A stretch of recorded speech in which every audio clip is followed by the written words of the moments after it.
Okay, call a meeting to order. Man, that was loud, wasn't it? Jeez. Hope everybody's awake now. You have our attention. Any heart problems?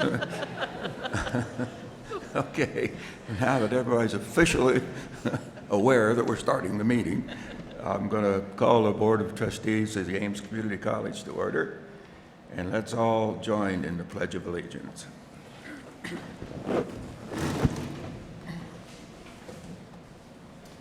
Pledge allegiance to the flag of the United States of America and to the republic for which it stands, one nation under God, indivisible, with liberty and justice for all.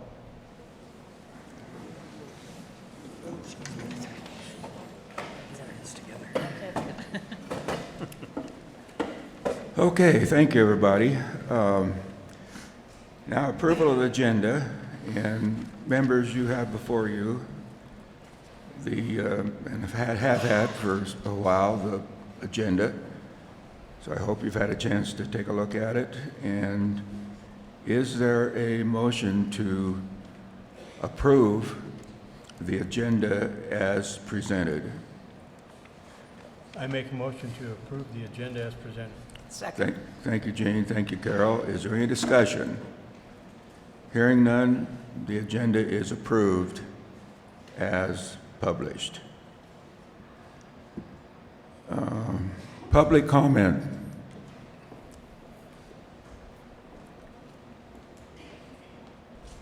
Good afternoon. There are no public comments at this time. Okay, thank you, Timothy.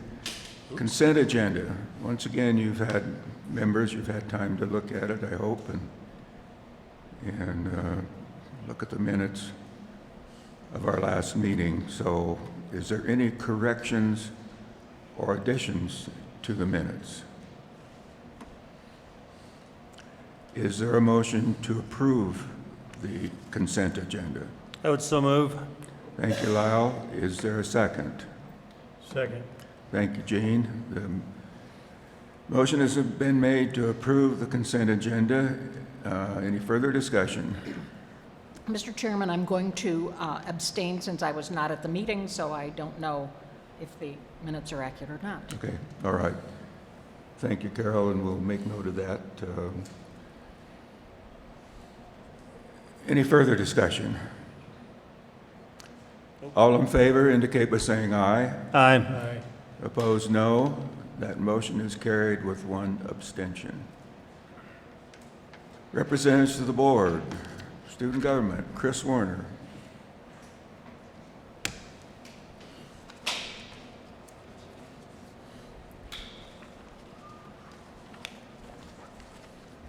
Good afternoon to the board, Chair Peterson, Dr. Bornstein, and others in attendance today.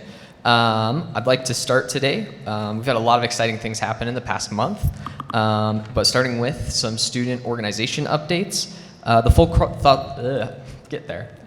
Throttle Club had two different racing events that they went to in August. One was the Take It to the Track Test Night program, and the other was the Corvette Connection Club Clash. Say that 4 times fast. Yeah. Next, I'd actually like to give an update on some developments that have happened here on the Ames-Windsor campus. A couple weeks ago, there were a group of frustrated automotive students that reached out to Dean Shannon McCaslin and regarding access to food and meals on this campus. In short, Dean McCaslin invited the SACE Assistant Vice President, Aaron Prestwich, and myself to come here and speak with students directly. The consensus from those 50 students that were there was that they wanted the return of a food vendor that sold burritos to them, but had recently been deemed a conflict of interest with the on-campus bistro. Students also highlighted that the food selection from the bistro was not adequate for their immediate needs. Coming back to Greeley, I learned that many people were already working at solving this issue. I got to serve as an intermediate between the Windsor students and the administrators, and within 7 days, the problem was solved and a solution was implemented. The exact same burritos that the students wanted are now being purchased by the bistro and sold on the Ames-Windsor campus for relatively the same price. It's a solution that satisfies the needs of the students and the policies of Ames. I'm also told that the first day's sale of burritos that happened this Monday was provided for free by SACE staff personally. So yeah, that's amazing. On behalf of the Student Government Association and the student body, I'd like to thank those involved in this speedy process to meet the needs of our students in a timely manner. Individually, thank you to Chuck Jensen, Kara Berg, Jim Dyer, Kelly Ochner, Dr. Sarah Weisgaver, Sharon McCaslin, and Aaron Presswich for their direct work in solving this issue quickly and efficiently. Carrying on to student-run events, I'd like to share some numbers from our annual Fallen event from this past September across all of our campuses. We had 87 attendees at Loveland, 136 at Fort Lupton, 204 at Windsor, and 700 on the Greeley campus, for a total of 1,127 attendees across all of the Fallen events this year. So yes, it's amazing. Next, I'd like to highlight an event that's coming up this month on October 8th, and it's the Escalation Film Viewing and Workshop, run by one of our Greeley programmers, Megan Medina.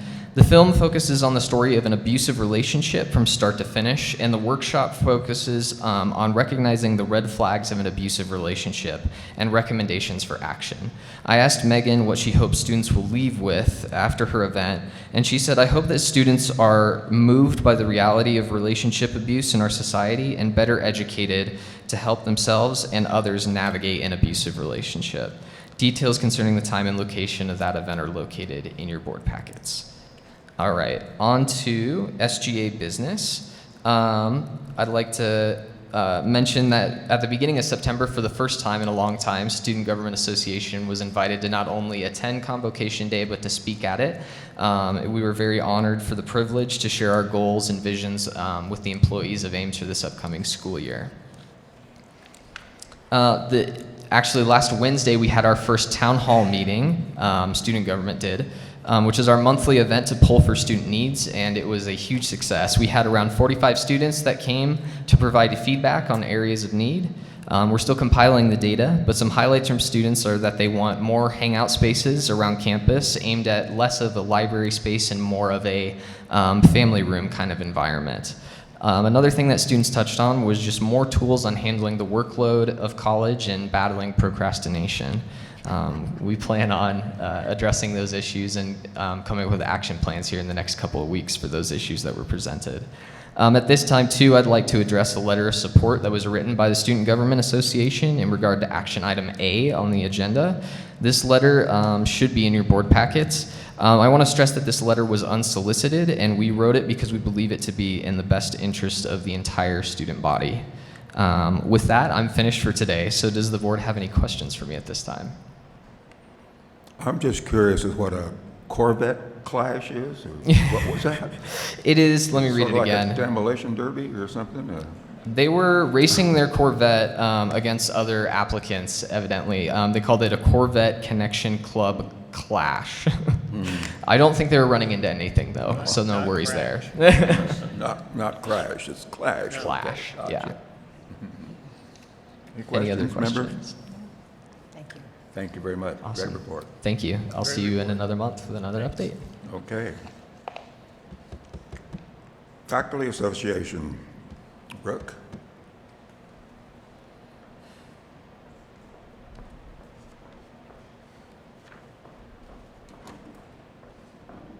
Good afternoon, Chairman Peterson, trustees, Dr. B, Ms. Schaefer-Randolph. I'm here today on behalf of AFA and to share with you some faculty accomplishments that have been happening this past month and then a few that are coming up here.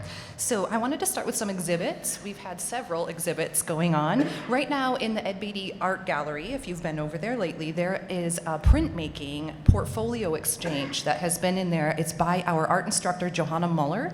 And what she has done is done an exchange with other artists from Tehran, Iran, and they do a portfolio exchange. So each of them does one printmaking project, and then they each send to all of them. So they all end up with 10-ish. And they are all hung up in the Ed Beatty Art Gallery right now. So you can see all of these artists that have exchanged portfolios with us here at Ames. So we have Johanna Muller's work in there as well as students from all over the world at this point. So if you wanted to check that out. Prior to that, we had in the Ames Art Gallery, the Women Who Weld Creatively. So did you guys check that out, the Women Who Weld Creatively? Very, very cool exhibit. We had Dr. Colleen Martin, who teaches for graphic design and rich media, as well as staff associate for business and technology, Patty Campbell. Both of them had pieces in that show. It has now moved, and if you wanted to check it out, if you missed it, it is now at the Academy of Natural Therapy in downtown Greeley. So that is still going on. We also had some community members participate in that and Ames students all together. So it was a really nice collaboration between departments. So that's still going on. Instructor of art Dan Augenstein has an art exhibit titled Surfaces Above and Below at the Michener Gallery at UNC. So those are our 3 exhibits going on just for this month. Then we have some publications. Professor of Biology, Dr. Carol Brown, published an anatomy and physiology workbook that students will be using daily in class to take notes, draw, label the human figure, color, all of those things. So she just published that. And then the Signature magazine came out recently, and of the 19 authors in there, 10 of them are Ames faculty. Of the 19. How cool is that, right? So all 10 have all of their names listed on here. They wrote pieces on finding a sense of community, inclusion, growing one's teaching practice. In addition to this, Kendra Griffin, who is a professor of English, served on the editorial board, and Dr. Sarisa Reynolds was the issue's editor. So those 2 were there in that capacity, as well as writing pieces for it. So we had Susan Anderson, Faculty of English, Allison Easley, Professor of English and Humanities, Eric Easley, Adjunct Faculty of Philosophy, Kendra Griffin, Professor of English, Greg Mulder, Adjunct Faculty English at the ECA, Denise Pearson, Associate Professor of AAA, Dr. Sarisa Reynolds, Associate Professor of Anthropology and Chair of the FTLC, Joanna Sherman is another English professor, Eden Welker is an Adjunct Faculty of Anthropology, and Meredith Wismer, another Adjunct Faculty in Anthropology. Those are the 10 faculty members that were participating in the magazine.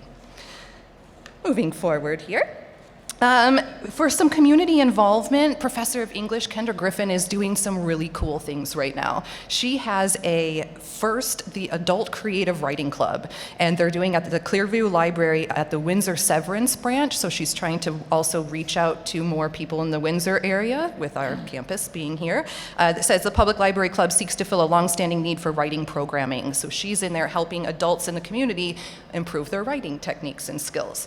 And Professor of AAA, we have Denise Pearson, along with Stacy Johnson, Professor of English and Humanities, Senior Advisor Claire Kopp, and Maria Loma of Campus Activities Program just did the First Generation celebration. So it was all first generation students, faculty members, staff. They all got to sit down together, discuss what it's like to be a first gen student, have support systems for one another. As a first gen, I know how important that is, right? It's very confusing navigating college, and being able to have that support system, I just thought that was such a wonderful thing that they had done in the community and here at Ames. I also have Professor of CIS Jen Bailey and Professor of AAA Denise Pearson facilitated a booth, and they did all STEM activities at the Youth Engineering and Science Festival. So they're out there in the public getting that going too.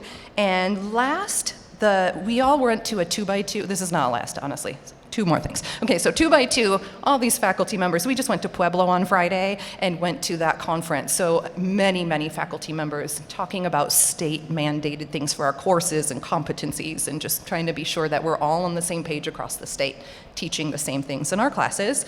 And last, for real, is Professor of English again, Kendra Griffin, attended the Pikes Peak Writers Conference in Colorado Springs. She took her creative writing club. So she took her students, along with Meg Spencer, and Jen Ridgway also helped get all the processes together. They went to this amazing conference, it sounds, and they helped the students complete their processes. They met with other agents, they pitched their novels, they learned better practices on how to write, and then those students in the Creative Writing Club are coming back here to Ames, and they're going to actually be helping students and showing them the things that they have learned at these workshops. I feel like that's just the perfect circle right there. So you have your faculty, you have students, and then students teaching other students. We couldn't ask for more than that, I don't think. So that's all I have for faculty. I feel like my job is so easy because we have the most amazing faculty here. So thank you so much. Do you have any questions today? Okay. Questions, members? Great report. Thank you. Thank you very much, yes. Great report, as always.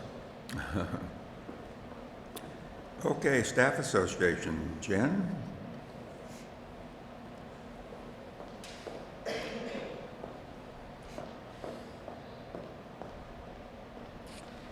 Good afternoon, Chairman Peterson, trustees, Dr. B.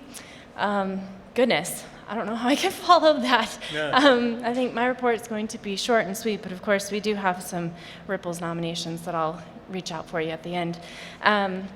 ASA, we have just continued to keep on planning a little bit and quietly working away in the background. So we hope to have a few more events coming up in the next few months, but we did partner, or coordinate, I should say, with the Garth England Blood Center in Fort Collins to do some blood drives. Last week on Monday the 23rd, we had one out here at Windsor. We had 13 participants. Fort Lupton is happening today, and Greeley will have theirs on October 15th. Unfortunately, due to a scheduling conflict, we did have to cancel Loveland, but we're hoping to continue this, so hopefully we can catch Loveland the next time around. But I think that's been a great thing for staff to reach out, and it's open to anyone to come over and donate blood. So. In November, we do have our Food Bank Volunteer Day. We'll definitely put a date out in the daily, so we're keeping up on that. And then finally, I would just like to read a few of the Ripples in recognition from September for you. The first one is for Sarah Kelly and Tahis Acevedo. I apologize if I mispronounced her name. Sarah is the staff specialist, and Tahis is the registration advisor in ESL. And they were nominated by Michael Peterson, Director of Adult Education and ESL. Michael says, "We experienced our busiest enrollment season ever in our English as a Second Language program, with nearly 250 students enrolling in ESL courses at Ames Community College in the fall. Sarah treated each and every student that came through our office with the kind of personal attention and care that only come from a place of authenticity. No matter how busy our office became, Sarah made sure that all of our students' needs were met and questions answered. Thank you, Sarah, for all the care you show every student that comes through our doors." I'd also like to take a moment to recognize the amazing work that Tahis Acevedo performed in her short time as a temporary registration advisor in ESL. She somehow managed to learn all the ins and outs and intricacies of our ESL program in a matter of days, and then truly became an expert who could guide our students through the enrollment process with ease and a smile. Answering questions and troubleshooting with a plume, even when our little office was bursting with students and our testing room filled to capacity. I can't thank you enough, Sarah and Tahis, for helping us to make this enrollment a big success. The next is Eden Mugg, an IT work study, nominated by Shelley Powell, Chair for Med Prep Nurse Aid. With recent construction and IT changes in the Allied Health Building, the start of classes was, to say the least, very chaotic. With computers in the classrooms working at one moment and then not working the next, Eden took her time to sit one-on-one with me and another instructor to make sure that come Monday, we would be able to give the best instruction to our students. She explained things that were easy to understand and gave a great explanation as to the whys behind the numerous issues. She was very patient with all of our questions. Her customer service was top-notch and felt she needed to be recognized. Thank you, Eden, for the time you spent with us. Next is Emily Barclay, Enrollment Specialist, nominated by Diana Serra, a student. Emily has a positive attitude and always carries a smile wherever she goes. Emily is willing to go above and beyond when it comes to helping students. Thank you, Emily. And finally, Rachel Veretto, Program Director 2 in the Transition Center, nominated by Gabriela Sanchez, Staff Associate. The start of a new semester can be exceptionally challenging for most of us. Amidst all the chaos, and although extremely busy with managing a department that encompasses several different programs, the amazing Rachel Veretto rose to the occasion by being one of the main driving forces behind the effective launching of the Ames to UNC initiative. Rachel's organizational skills, impeccable work ethics, and relentless drive deserve recognition because she consistently finds a way to get the job done. And even though she is under a great deal of pressure, I can attest firsthand to her immense grace and kindness. Thank you, Rachel, for all your efforts to make Ames to UNC the huge success that it is, for making the Transition Center such a warm and welcoming place where we can all feel at home, and for keeping our team motivated to make Ames a better place for all of our students. That concludes my report. Thank you very much. Okay. Thank you very much, Jan. Okay, Just a comment, Chair Yes, I'm Peterson, if you don't mind. I love hearing this part. I think this exemplifies the people that we have here at Ames that encourage our students, to give them the confidence and the assistance they need to succeed always. And I think it's just amazing, and it tells a lot about our college. So I appreciate this part of it. very good. Thank you, Lyle. I too, and I have often said, you know, once a student starts here, it seems like there's no way they can fail. There's just so much help and encouragement and support. It's just wonderful. Any other comments before we move on, or questions? Okay, item 7, President's Report, and Dr. B. Thank you. So the first item under President's Report is Excellence at Ames. And in a moment, Fred Brown, Director of Automotive Technology, will introduce our alumnus highlight of the day, Nicholas, who goes by Nico Moeller. But first, there's a video that outlines Nico's very powerful story of growth and transformation. So if you'll direct your attention to the screen in front of you. You know, being a gang member, you know, there's only, in my opinion, 2 places you're going to end up. It's either dead or in jail. Unfortunately for me, it was in jail. And I ended up going to prison at a real young age. My mom, you know, she had me, but at the time, you know, my dad, he decided not to stick around. Me and my mom, we moved from the reservation, you know, searching for a better life, you know. And we moved to Cheyenne, Wyoming.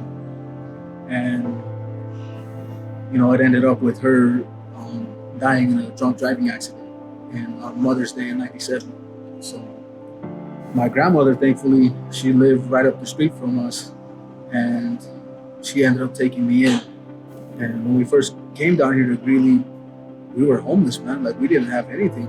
We had this group of guys that, you know, we were always fighting with. And eventually it escalated, you know, to a shooting. We're gonna have to do the same to them. So I seen the guy, and you know, I took my shot, and I ended up hitting him. And this is when I was 17. I had just turned 17 at the time. The guy that I shot, he lived, but you know, he was pretty badly hurt. You know, it took me years, you know, to learn and to rising up to leave the gang. You know, I finally did. I was incarcerated for 8 years. You know, when I got out of prison, I was looking for a job. Working on cars has always been fascinating to me, you know, because growing up, we had one car, one family vehicle. If that thing broke down, we were all walking. With the help of Jobs of Hope, I was able to get my foot in the door at Weld County Garage, and they ended up taking a chance with me. A guy that I worked for, you know, I told him, you know, yeah, I like working on cars, you know, and I was, you know, doing oil changes for him. You know, I told him, yeah, I like the automotive part of cars. I was like, but man, I really want to get into collision. And he's like, well, you know, this company owns a body shop. He's like, so if that's where you want to be, your foot's in the door, I want to see what you can do with it. And I started learning more about the certifications when I came here, because I had met with an advisor at that time, and they kind of, you know, helped me along and plan, you know. And Kyle, you know, the instructor here for the nighttime collision program, he holds you accountable, man. If you didn't have these, you weren't working out here. You didn't have your boots, you weren't working out here. All these things are great, because then in the real world, people are going to expect that from you. Now I'm a full-fledged body tech at Abra, which is a branch off of Weld County Garage. What this means to me here, man, is, you know, I'm the first one in my family, you know, to graduate. Yeah, so my grandma, man, when I walked across the stage to get this, you know, I heard her, you know, scream at the top of her lungs for this. Later on that day, she sent me a text message, man, about how proud she was of the man that I've become. I actually got in contact with the guy I shot, so I asked the pastor, hey man, what do I say to him? What do I do? You know, I ended up talking to this guy. I asked him for forgiveness, man to man, face to face, and he forgave me. And after that, like, that's when I knew I can do anything now. My life, I'm free from my past. I could have never imagined my life being the way it is today. And I have a very beautiful fiance. I never would have pictured I'd, have her in my life the way I do. It was always a dream of mine, but I never ever thought that I'd be buying a house. That's huge to me. I never had anything to call my own or my home. Like that's my home. I love being able to, see something that's damaged and people would think is, there's no way you can fix that. And I guess kind of proving them wrong. Like, man, I know I can fix it. Give me all the parts I need. I know I can fix it.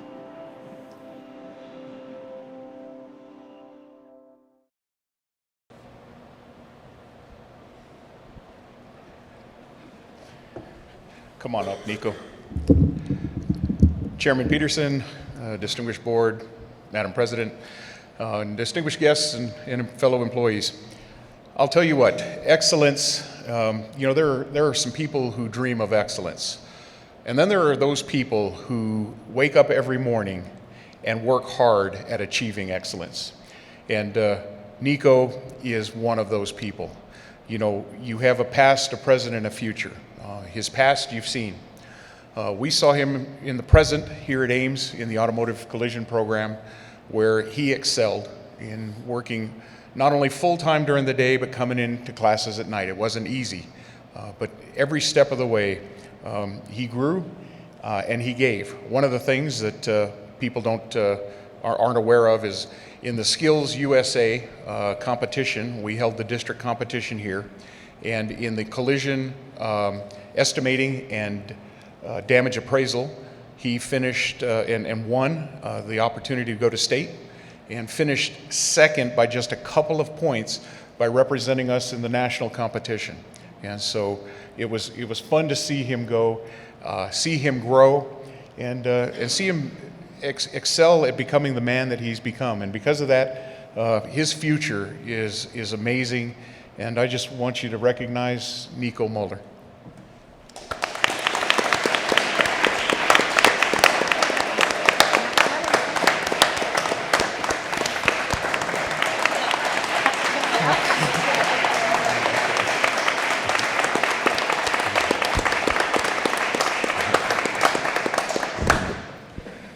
Well, first off, I just want to say thank you to everybody here for your support and my support along the way. He mentioned Skillsusa, and that's one thing. I remember the slogan that they used was "Job Ready Day One." That was a slogan that they used, and to this day, I still hold that high on my list of things to say because I know I'm ready. When I step foot in that door, it's go time. I'm ready to work. And man, I just want to say, the program here at Ames is it's very, I can't say easy, but it was easy to maneuver. You guys make the classes available, online classes, like you said, I work full time and I come here at night. When came time to do my gen eds, I found it really amazing that you guys offered online classes to get those done. So it was available to me 24/7, so there was no excuse for me, not to do it, So I'm a very, goal-oriented guy, and I, set my goals high, and I was like, man, I'm not going to stop until I get there, And I just want to say thank you to everybody here, man. You guys have a great program.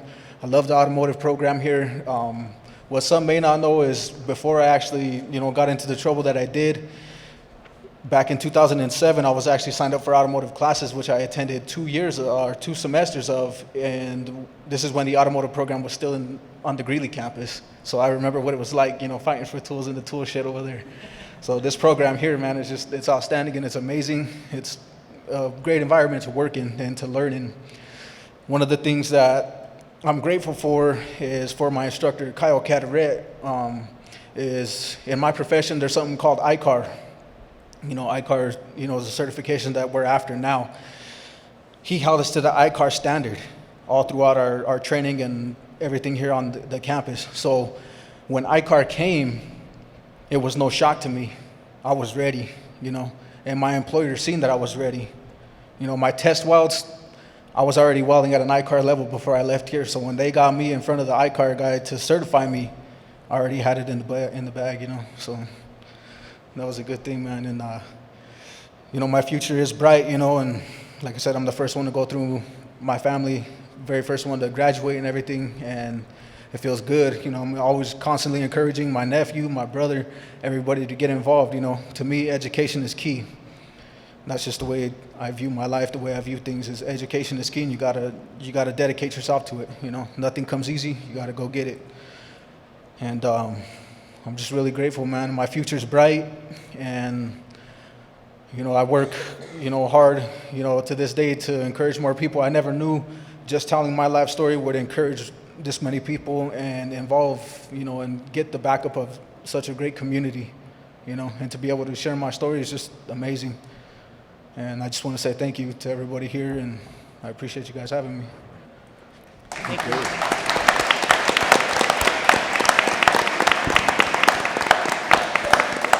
Nico, I wanted to let you know that Kyle wanted to be here, but we had a conflict because the Goal Academy, which is for an alternative high school group, also had an event for prospective students. And given the choice, Kyle said, man, I love Nico. Tell him I wanted to be there, but there's another Nico out there that needs us. And so that's where he is right now. So. I understand. Okay.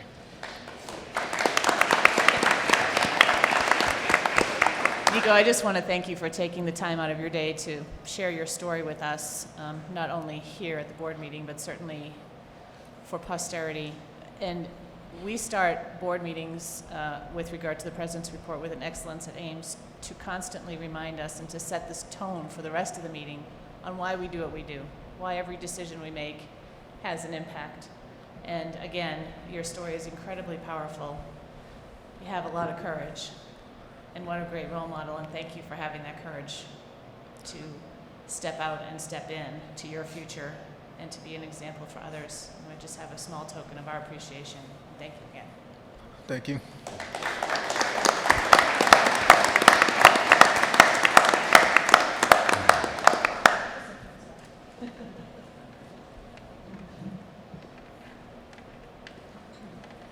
I would just like to quote one of my fellow board members, Lyle, who said, "The best part of the meeting." And I agree. Just wonderful to hear these stories and really put the emphasis on what we're doing and what we're supposed to be doing. So, super.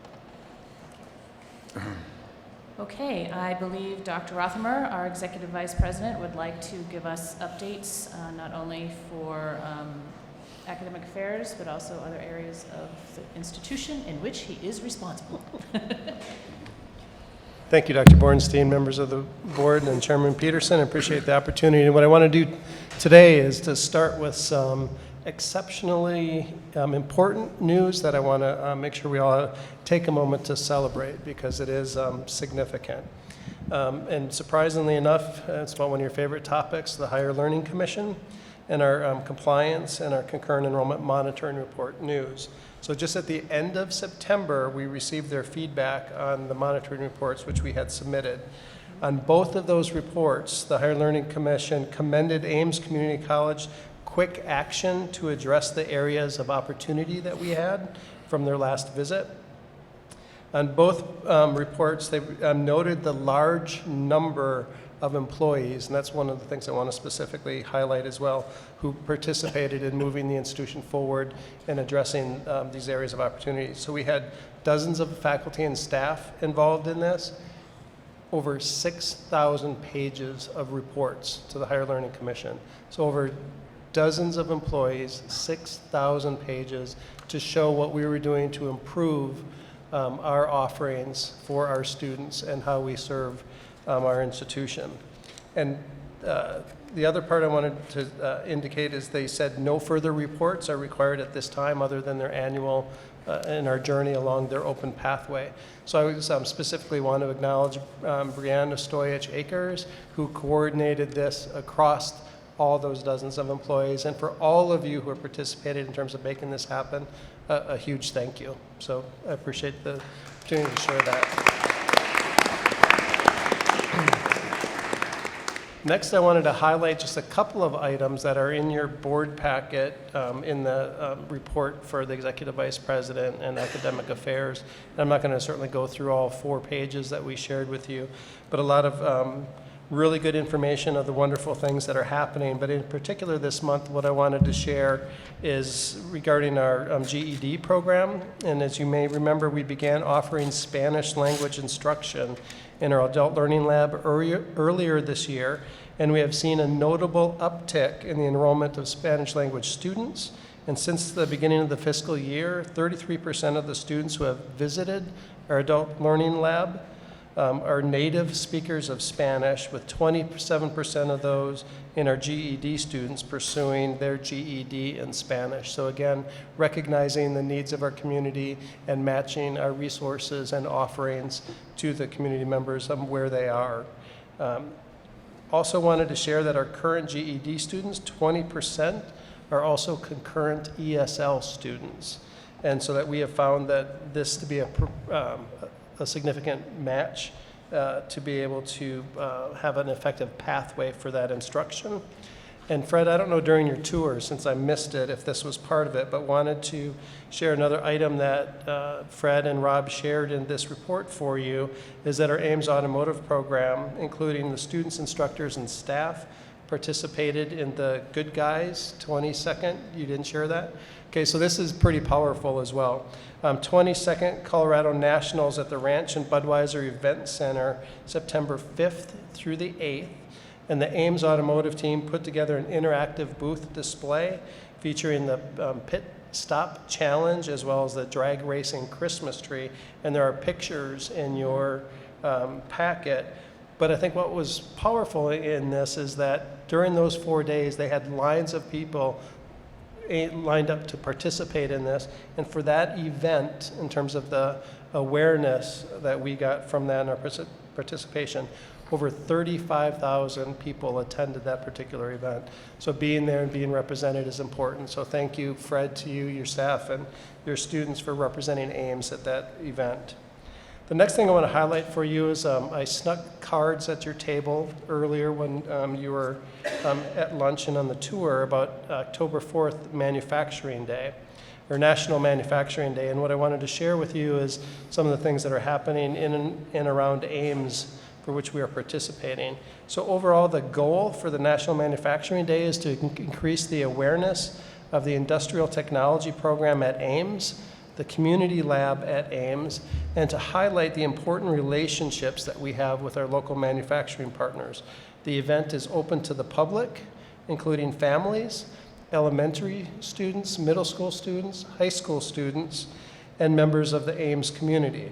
The event will run out of the Ames Community Lab from 9 a.m. to 6 p.m. this Friday, and participants and guests can actually make something to take away as well. And not only are we hosting something here on the Ames campus, but I wanted to highlight what's happening in Fort Lupton at Merit Aluminum that Julie Lukengay and Jeff Smith are also helping with. Is the Merit Aluminum is having their open house that includes factory tours, 3D printing demos, and virtual welders, among other things, again, to highlight the National Manufacturing Day. Next, you're probably wondering who this gentleman standing over to my left is and why. I think he's either there to keep me out of trouble or make sure I don't misquote any numbers. But I'd like to introduce, because I haven't had the opportunity to do this yet, Jeff Adcock. He is our Executive Director of Institutional Research and Assessment. And in your board report this month, one of the things that we do typically in the fall is share with you the core measures report. So Jeff and his team are the ones who have the primary responsibility of putting this information together for us to have as we kind of work to start creating a support environment for data and decision making. But in a couple of things I wanted to specifically highlight for you in that report, and then if you have some detailed questions, we'll certainly get into those. But as you'll know, we had over 8,800 distinct credit-bearing students and a total of 9,618 distinct students, which includes both credit courses and non-credit courses. We had 2,258 credentials earned by over 1,500 students. 637 of those were associate degrees earned by 622 students. And then we had 1,621 certificates earned by 1,022 students. And as you look at that core measures report, each of those has a specific percent increase. So pretty much in all of those indicators, we are moving the needle in a positive direction. Other items that you'll see on there is our minority student percentage is on the rise with a 1% increase over the last year at this time to 39%, and our number of Hispanic students grew to 9.6% over the same time last year. One of the numbers I wanted to highlight for you on the bottom right quadrant or section of that report regarding economic impact, in the very, very, very small print, it says draft. And because the report was due before we got the final MC report data, and what I wanted to share to you, and we will update that report, get it on the website, and make sure you get updated copies. But the new economic impact number for 2017-2018 has been revised to $479.5 million, or to put it in a specific percent increase for you, since that is significant, is a 23.5% increase from the last time that was measured. So again, showing the value that Ames and what we do is providing to Northern Colorado. At that point, I'm going to take a quick breath and just ask before I go on. The other thing I wanted to share with you are enrollment numbers, but I wanted to see if you had any questions regarding the core measures report that either Jeff or I could answer for you.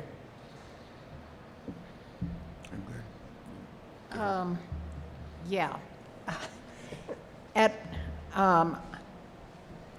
As my memory serves, which may not, it doesn't always serve well these days, but at one point, I believe we qualified as an Hispanic serving institution. We had that designation, but my understanding is we no longer do. And I'm wondering if you could help me understand that. And I don't know if Jeff has additional information, but I know Timothy, as well as others, have been working on this particular question because it surrounds a federal definition, which we don't meet some of those specific aspects, but I know we've done research, and I don't know if you have an update on where that is. If I may, just a little update. According to the Department of Education, they give a statement of what they consider to be a Hispanic serving institute, so for institutions to receive grants and funding and things like this. Yeah. But within that definition, they also state that this is not the official definition. If you go to the HSI Association, they give an official definition that you have to meet a particular threshold, which Ames does, of a population, then you are a Hispanic serving institution. And we happen to be a member of that association. So what we're doing right now is just clearing away the dust, making sure we have a clear understanding of that, because as I've been looking at this and others have been looking at it, it's like, well, we are a Hispanic serving institution according to the definition that is set out by the Hispanic Serving Association. Okay. Does that help? So where the bugaboo comes about is in the Department of Education, where they have a caveat that says, here's our definition if you want grants and funding.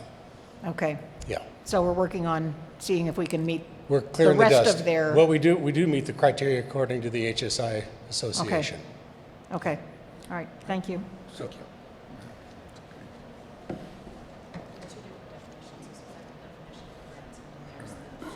How much difference is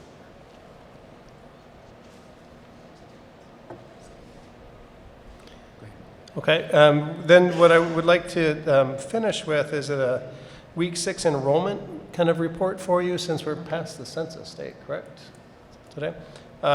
So overall, Ames Community College is up 6.2% in headcount and 4.2% in FTE from this time last year. Thanks, Sarah. So the overall average credits registered per student has slightly decreased from 8.54 to 8.38, so a small decrease. And for part-time students, those with less than 12 registered credits, the average credit load has slightly decreased from 5.76 to 5.82, and full-time students, those with 12 or more registered credits, the average has remained pretty much unchanged, around 13.6 from this time last year. So we're serving a few more students. They're taking a few less courses. And I know one of the, as we've talked before regarding our strategic plan, we have initiatives on helping students move through the pipeline quicker, and initiatives and resources for them to get more support so they register for more classes. Next, what I want to share with you is some more detailed information on individual campus enrollment. So in Greeley, overall, from this time last year, Greeley is up 3.3% in headcount and 3.3% in FTE. And Greeley represents nearly 53% of the headcount and 49.3% of the FTE across the entire student population. Fort Lupton, from this time last year, Fort Lupton is up 2.3% in headcount and down 3.5% in FTE. Loveland, from this time last year, is down 29.6% in headcount and 33.5% in FTE. And Loveland represents about 2.7% of headcount and 1.7% in FTE. Windsor, overall increase of 2.5% in headcount and 4.6% in FTE. And it's masked a little bit by the movement of our phlebotomy and medical admin clinical assistant programs back to the Greeley campus. And the increase is largely a component of the influx of high school concurrent enrollment students. So this kind of all ties into the HLC report and the importance we're focusing on how we serve that significant population, and you'll hear a little bit more about that in a second. Another significant area that we need to pay more attention to is online. Our overall increase in online is 7.5% in headcount and 4.9% in FTE from this time last year. Online represents 28.1% of our headcount and 16.4% of our FTE across our entire population of students. Now, our concurrent students, as compared to last year at this time, there's been an increase in the concurrent high school students across all campuses, except our Loveland campus, and the high school population represents nearly 31% of our headcount and 22.2% of our FTE for the entire institution. So as we look at areas, we need to make sure that we focus and provide the resources and tools for our students and faculty to be successful. We need to make sure we keep our eye on our concurrent, on all of it, but certainly our concurrent enrollment as well as our online, because those have been areas with HLC pointing out some areas we could improve, and then some other aspects of each of these different modalities that we need to ensure that we're offering the high quality opportunities that we know that we can provide. That is the enrollment report. Do you have any questions? Could I ask, is there, seems like a pretty good dip in enrollment in Loveland, and I think there was a couple of years ago we had the same thing, but there was some reason for it. I don't remember now what it was, and is that the case now? Is there some reason that so many students and I don't lost know, them? yeah, and we can certainly, when Timothy provides his report, you're more than welcome to come up. We haven't gone that deep yet to figure out that aspect of it, other than what I will share with you is that we have recognized that trend, and one of the things that both CCR, Academic Affairs, and others across the institution and the cabinet are working on is what our focus for Loveland is going to be. And I know you've been having those conversations for some time, and we're in the process of creating a business plan of how we can address making that the viable campus it is, and to expand those opportunities for the people in that service area. I don't know if you want to share more later, or if you have something you want to, you're more than welcome to come up. Any other questions, members? Okay, here Yes. comes Yeah, I have another question. Timothy. I might have one. Oh, yeah, Hello? Get right here, Mark. Okay. Hey, I'm back. I'm here. Okay, go for it, Mark. Those are great stats that you presented, Russ. I appreciate that. On our concurrent enrollment, is that been sustaining about a 4 to 6% increase on the average for the last 4 to 5 years? It's close to 9% this calendar year. Jeff, I conferred with Jeff Adcock, who I introduced before, and he said, yes, that's been about the average increase the last 4 or 5 years.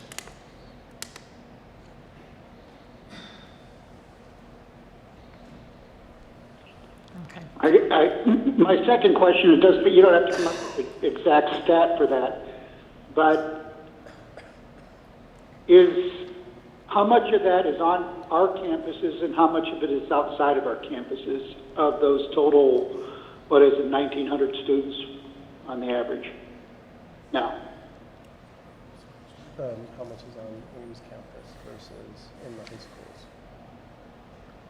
I think that's a number we'll get back to you on in terms of the percentage that's on campus versus at high schools. Stats. They're really interesting. It helps me understand the direction you guys are going. It's great. It sounds good news all across the board. A little worried on Loveland, but we'll work on that one. A little bit more information is needed, I'm sure. We'll get it figured out. That's all. You're back on mute. If everybody enunciates well, I can hear well, but that's a lot to ask for. And the applause has killed my ears, but that's okay. We'll work through this. If I can just add a little bit to the discussion on the Loveland campus, my understanding is that there was some programming classes, things like that, just because there wasn't the enrollment we had to not offer. The other part that we're doing that we're looking at hard right now is what can we do to find a niche? One of the things that we, and this is, I give Heather Lelchuk great credit for this. She looked at, she said, well, a number of years ago we had a very robust lifelong learning program here, and we were busting at the seams. We were even in another building and all this other good stuff. And it's like, well, why don't we resurrect that and do that again? So we're taking a hard look at that. And as a matter of fact, we had a meeting earlier this week, and we're looking, because the other piece that we did is Heather, myself, sat down and talked with the economic development people in Loveland. And, I just asked them, I said, what do you need? And they said, we need some non-credit courses for people that need to kind of reskill, retool, and get, tooled up so they can go back into the workforce or increase their skills in the workforce. We've got a number of older adults who want to, they're retired, but they want to go back to work. They need to get some of these, if you will, computer skills, other types of skills, office and management types of skills that they want to do. So we're teaming up workforce development with lifelong learning, and with the idea that as we develop these, when we create interest there, those will ultimately, not 100% of the time, but start to feed into our academic and certification programs. So we got a plan. We're working towards it. It's just been kind of a hard nut to crack. But again, I'm grateful for all the hard work that the folks over in workforce development have done. They've done an outstanding job reaching out to the community there. Heather just done an outstanding job working with the community and saying, okay, what do we really need? How can we tap into this, and how can we, be Loveland's community college? Yeah. Trustee Carroll. Yeah, I have a concurrent question as well. It sounds like you're assigning concurrent students to a campus. And if that is the case, how do you make those decisions? For example, Weld Central High School, if we have concurrent students from Weld Central who are taking classes at Weld Central that are concurrent classes, how do we decide what campus gets credit for them or gets to count them?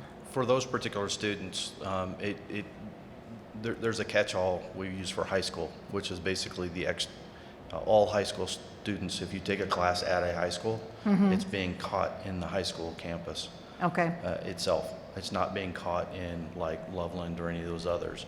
If a high school student actually takes a class on the Loveland campus, then we count them in the Loveland the Loveland campus and whatever local high school that they're in as well. It just kind of depends on how you want to, on how you're counting them. Okay, thank you.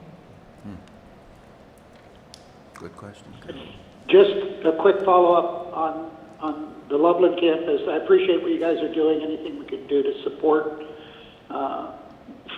good definitions on what's the best way to keep everything in play. And non-traditional students there are, and all across our campuses are certainly part of our mission, and whatever we can do to increase their benefits back into their communities serve as a purpose.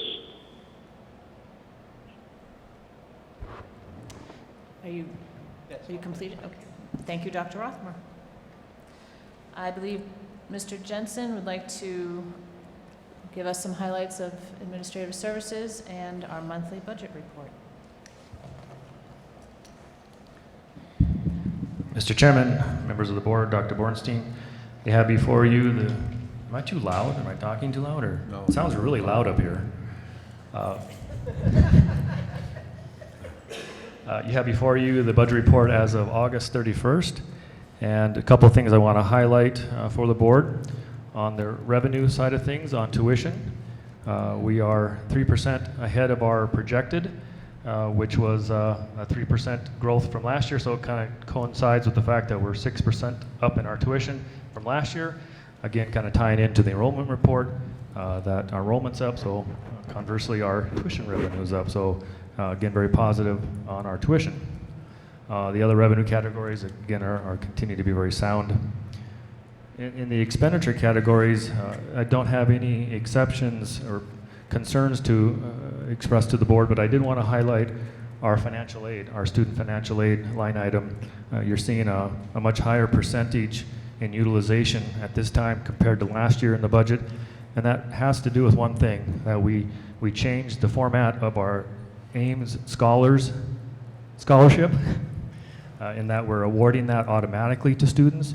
In the past, they had to apply for it, and through the work of Sarah and her department and her staff, we changed that, removed that barrier for students so that if they qualify for that, it's automatically awarded to them rather than requiring the student to fill out yet another form to prove they qualify for that scholarship. So you're going to continue to see that higher utilization of that student financial aid number throughout the year, which is a positive thing.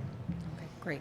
Thank you. Yeah. So Very good. that was my comments on the budget report. I'll stand for any questions on that part of my report. Any questions, members? No. Okay. No, no. Oh, Trustee Lau? Oh, we just said no. Oh, okay, sorry. Okay, I move on then to just some updates on some of our facility projects. Of course, as we've wound down all the projects we had over the summer, of course now our main focus now is heading into our facilities plan. And so, I mean, we'll continue to have conversation about that, but that's a real big focus for us going forward. I do want to give a couple quick updates. At our Fort Lupton campus, we're continuing to make progress on our CDL lot construction down there. That's proceeding. The monument sign is installed. Yes, it is. It's not operational yet, but it's installed, and as I understand, you can see it from I-25. Yes. I heard Certainly it- from 76, yes. Yeah, somebody made that comment. It's like, oh, you can see it from I-25. So anyway, we're on track, of course, with that and getting the power and the data up to it. So stay tuned. That should be up and running quickly. We're also in the final steps of our facilities condition inventory report. Again, that's a report where we've hired engineers to go through and assess all of our buildings on all of our campuses. And so I'll have more information as that report gets finalized, and in my next report, probably in November, maybe even in December, to bring some information back to the board about the wonderful conditions of our facilities. Yeah, well, we know that. We're also moving ahead on our exterior college signage project, and we're right now working on the Fort Lupton campus, so we'll continue to see some additional signage on that campus, and then we'll move to the other campuses as we complete that project. I do want to give one shout out to our facilities crew, primarily Craig Dusick and Steve Reynolds. They are our electricians in our facilities program. They recently just completed a lighting retrofit in our auto building, which resulted in a rebate check from our local REA, which is almost unheard of to do that. But anyway, it's a shout out. It's a $4,000 rebate check. We're continuing to make progress on all of our buildings, converting them from fluorescent lighting to LED lighting. And so anyway, that's a shout out to our crew of the work that they do in keeping that going. And also, finally, on the facilities side of things, we did receive an offer from CDOT on our property down in Berthoud for the right-of-way for the I-25 corridor realignment that they're doing. And we've also received our own appraisal, and we're about $20,000 off between what our appraisal says and what CDOT is offering. So we're in negotiations right now with them on that. And so I would anticipate bringing an action item to the board in November for action on allowing the sale of that property and the granting of an easement for the right-of-way. So we're talking relatively small parcel of land. The land that the CDOT wants to purchase is 0.15 an acre that they would actually purchase from us. And then it's a little over 2 acres that they would be purchasing a permanent easement for utilities. So less than 3 acres of our property down there that they would be using for that right-of-way in that I-25 realignment. Also, one other update from my division. I just continue to want to shout out to our Workday team. That's our ERP implementation. I think it's just a recognition each month of the tremendous amount of work that goes into that project each and every day. And I just want to continue to shout out to all the teams, primarily in the fiscal and HR areas where we're implementing first, the amount of work that's being done in that area.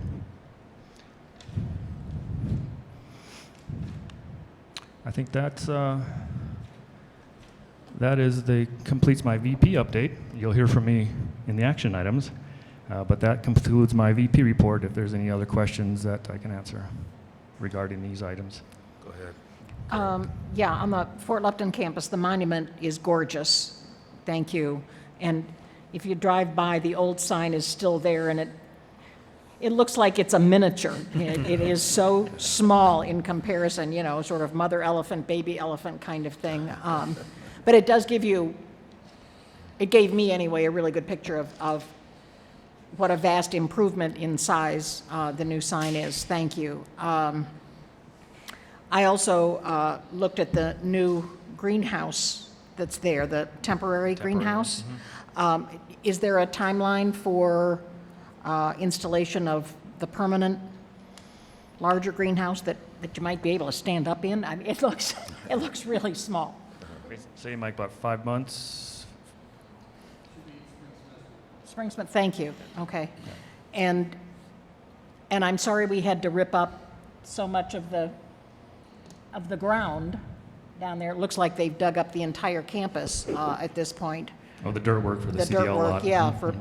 Well, for CDL, and I assume it's the part on the south side is redoing the detention pond, right? Oh, mm-hmm. Which I didn't realize we were going to have to rip up the whole thing and kind of start over. So Yeah, that was a complete expansion of that retention pond to yeah.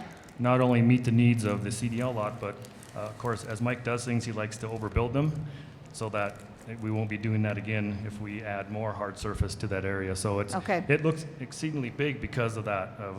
It does. I mean, it does. And someone asked me in a meeting last night, what are they doing on that land east of Ames?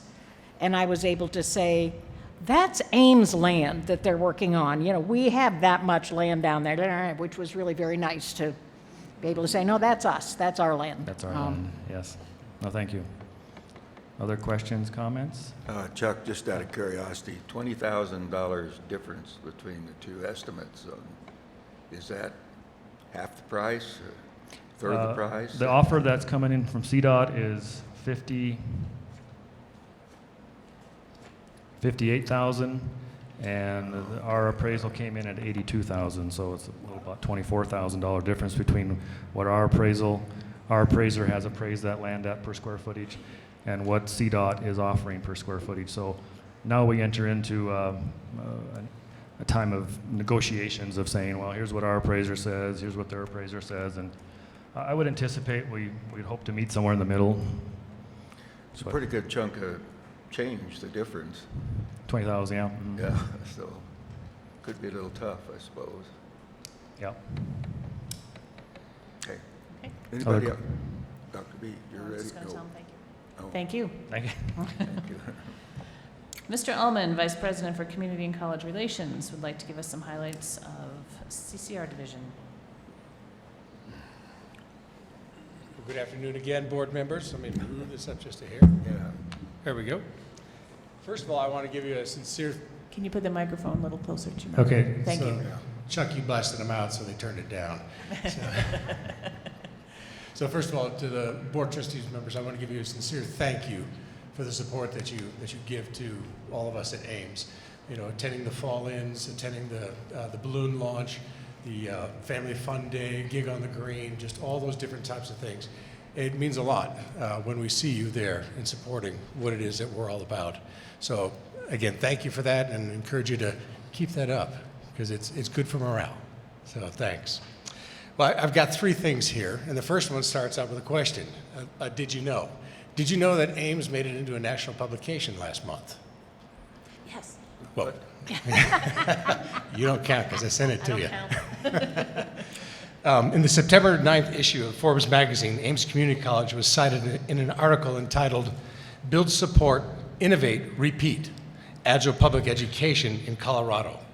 The article was highlighting St. Vrain Valley Public Schools, and where we're cited, it says, at Frederick High School's P-TECH, students benefit from partnerships with Talmar, Agilent Technologies, and Avexis while working toward an associate's degree focusing on biochemistry from Ames Community College. Ames is doing some great things, and we're getting some national recognition. That's just a tremendous testament to the fine work that our people are doing. So getting some great recognition there. So, but I'm going to bring it just a little bit closer to home, and we'll kind of go at the state level now. Ames Community College gave a report to the State Interim Study Committee on making higher education attainable. It was comprised of three senators and 3 representatives, and one of the representatives happens to be our very own Mary Young. So it was great to have her on that. So on September 17th, had the opportunity to answer some of their questions. They wanted to know what Ames is doing to limit costs, how we are supporting low-income students, what barriers exist to completing the application process, what barriers exist to completion, and how are we assisting underprepared students in obtaining degrees or certificates. So I was honored to highlight the measures that Ames is doing to accomplish all these things. First of all, I highlighted what you all have done for the last 9 years, and that is not raise tuition. And I did just a round of applause on that one. That was just absolutely fantastic. Also highlighted the fact that we have dedicated admissions counselors who work with students who might be struggling to get that application finished. They'll sit down and work with them. And if there's a particular impediment that's there, they find a workaround so that they can get these students admitted. The other one is we also highlighted the success of our supplemental academic instruction, which provides enrichment in college level math and English. So again, some really great things that Ames is doing here, and if you will, kind of leading the pack on. So it was nice to be able to have those brag moments on what the college is doing. But by far, the absolute best part of the presentation was I brought a student, a recent graduate with me, and that was, her name is Holly Spreitzer. She just kind of talked about her experience at Ames and what a tremendous impact that had on her while she was going through, and the career that she now has as an EMT and firefighter. She couldn't have given a better testimony. I mean, she absolutely hit it out of the park. And so much so that when we were all done testifying, there were 3 groups of us, that when we took a break, the entire panel made a beeline for Holly and said, thank you for your testimony there. Absolutely spot on. That's exactly what we needed to know. So doing great stuff. Bringing it even more closer to home, the third one here, Ames Community College was voted top workplace by the Greeley Tribune. So this past spring, members of the community could nominate their places of employment, and we had some of our Ames employees submit that. So then, from what I understand, the Greeley Tribune opened up for about a month where our employees could go in and vote. Oops, excuse me. You know, yes or no, how good is it, and things like that. So, long story short, we won. We are the top, and I left it at the desk there. I'll show it to you afterwards at my chair. We have a lovely little certificate there, and it says we are #1 workplace for 51 plus employees. So again, and the thing that I find that's absolutely remarkable about this is that this didn't come from anybody else. This came from our own employees. Our people who are dedicated to the work that they do here, appreciate what happens here, and just make it happen. So again, just tremendous, tremendous. Well, that concludes my report. Are there any questions? Questions, members? Nope. Okay. If you'd like to read about the article, I have copies. I can provide those to you a little later. Yeah. Thank you. Thank you. Thank you for that. Dr. Sarah Weisgeber, Vice President for Student Engagement, Inclusion, and Success, would like to give the highlights for the SACE division. Good afternoon, Board of Trustees. It finally feels like fall outside. I, for one, am very excited about that, but I don't want to say that too loud. I know there's a lot of summer lovers in the room. So you have the SCORE calendar in your packet, and I do hope that you take some time or have taken some time to review that. I would like to share with you some of the additional items that have been happening in the division outside of some of our student focused events. So the first thing I would share with you is that in September, Ames offered training to an international disability educators. Last year, Egypt passed an ADA law, which basically matches the United States ADA law from the 1990s. And our Assistant Dean of Students, Dana Jones, who also has been serving as our Director of Disability Access Services, provided a training for over 20 different Egyptian disability educators through the University Disability Study Tour from Ahmed East. And the purpose of this was to help those educators understand what are the most impactful and meaningful disability practices that we can do. So it was a great honor to have these folks on our campus. Dean McCaslin did the welcome, did a beautiful job, and really helped make these educators feel at home and understand what best practices is. Additionally, with some creative space planning, I'm excited to share with you that Ames has been asked to host the fall meeting for the COSEAL group, which is actually the acronym stands for Colorado Coalition of Educational Advancement of Latinos. This is a statewide coalition of post-secondary and professional educators representing both community colleges and universities who are dedicated toward Latinx student success. So what we see in this group of folks are different professionals who come together, do professional development, talk about best practices, different ways to serve the Latinx student populations across the state. For those of you who were at the Ames to UNC signing, you'll remember that we talked about Ames really leading the way in our local community, which we just heard from VP Ullman. We're seeing it happen on a state level, and we're seeing it happen internationally as well. And so I think those are just some exciting things that I would share with you. In other SACE operations, I've been giving some thought as a leadership team. We've been giving some thought to the idea of revolutionizing the community college experience. And we spent a lot of time, you'll remember about a year ago when we originally started talking about the buildings, that we wanted to work toward this idea. And as we've started to unpack that, we've really looked at going, how can we move from providing a service to creating a student experience? Because there's an inherent difference there. And so as I was researching and looking different things up for various meetings, I found the definition to revolutionize is to change something fundamentally. And I think that our ability to empower our students, transform our students, and thereby make our community stronger is truly that. I shared a quote with some of the folks in my division that said, "You never change things by fighting the existing reality. To change something, you build a new model that makes the existing reality obsolete." That was Buckminster Fuller, who was an American architect. And so to me, that's really exciting. So we've been playing with this idea and going deeper and deeper and really looking at what are the constructs, what does it mean? If we were to really revolutionize our services, what does that mean? What does that look like? And there's 4 core constructs that we identified. 1 is technology, 2 is our business process, 4 is our human relationship, 3, sorry. Dr. B's looking at my fingers going, "Sarah, that's not 4. Thanks, boss. 3, which is human connections, and 4, which is our physical environment. So I want to just take you real briefly through what we've been doing just this last month and last year so that you have an understanding of what we're really doing to transform the student experiences that we're working to provide. So first, in terms of technology, you've heard from VP Jensen that we are onboarding a new product called Workday. It's very exciting, but what's exciting about it from the student experience is that it truly will change the way students engage with us in an online way.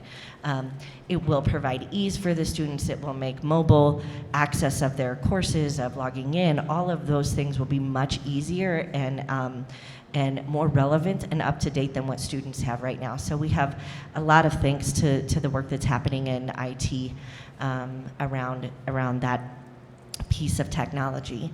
Secondly is the business process. Over the last year, last academic year, we invited CampusWorks to help us go through a business process review, which they called a process reimagine redesign, which to me they can add another R, which is revolutionize. And in that process, they found over 170 different business processes that they would like us to update. Woo! Feels a little daunting, not too bad. But in that, we looked at the departments including high school and concurrent enrollment, recruitment and admissions, the testing center, the transition center, academic scheduling curriculum, academic advising, registration and records, and our one-stop services. So we really looked at what is the student experience across multiple divisions, regardless of our own, the way we are organized. We wanted to know how does a student move through what we do. I'm excited to say that we've set a goal that by August of 2020, we will have implemented 157 of those 170 business process changes. We are right now in the process of developing plans and figuring out how we're going to do those. And some of those are very small business process changes. Others are more significant and will require more work. The third piece of this revolutionizing the real 3 piece of this idea of revolutionizing the student experience is really about creating human connection. So you'll notice on your chairs in front of you, or your desks in front of you, I provided you the same water bottle that everyone in the SACE division received on convocation. And it says, making human connections. Because the theme for our division meeting was really about revolutionizing student services to be less about transaction and more about connection. And so really working to rehumanize the experiences that students have at the front counter, that students have in the advising office, that students have at financial aid, that students have as they're transitioning. It was a really exciting meeting. Folks had a great time. In our SACE leadership retreat, we then went a step deeper into that idea of revolutionizing the student experience through human connections, and we examined our strategic tactics and bounced them off this idea of being revolutionary. And what does that look like? And some of our strategic tactics got altered a little bit because what we found was, were we really being revolutionary, or were we just tweaking? And so there was a lot of great momentum there.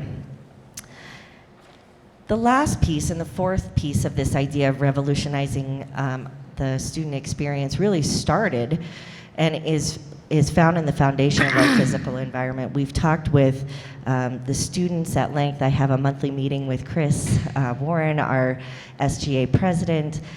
We've talked as a team. We've been to countless meetings where we're really starting to recognize our ability to make this revolution happen comes through the student commons, the student welcome and event center. Because I think in creating that space is truly where we have the opportunity to fundamentally change what we have already been offering, to radically shift who we are in the community. The work on this project has absolutely been thoughtful, appropriately iterative. I keep telling folks it's been appropriately iterative, and absolutely inclusive. We've included as many folks as we can through the process.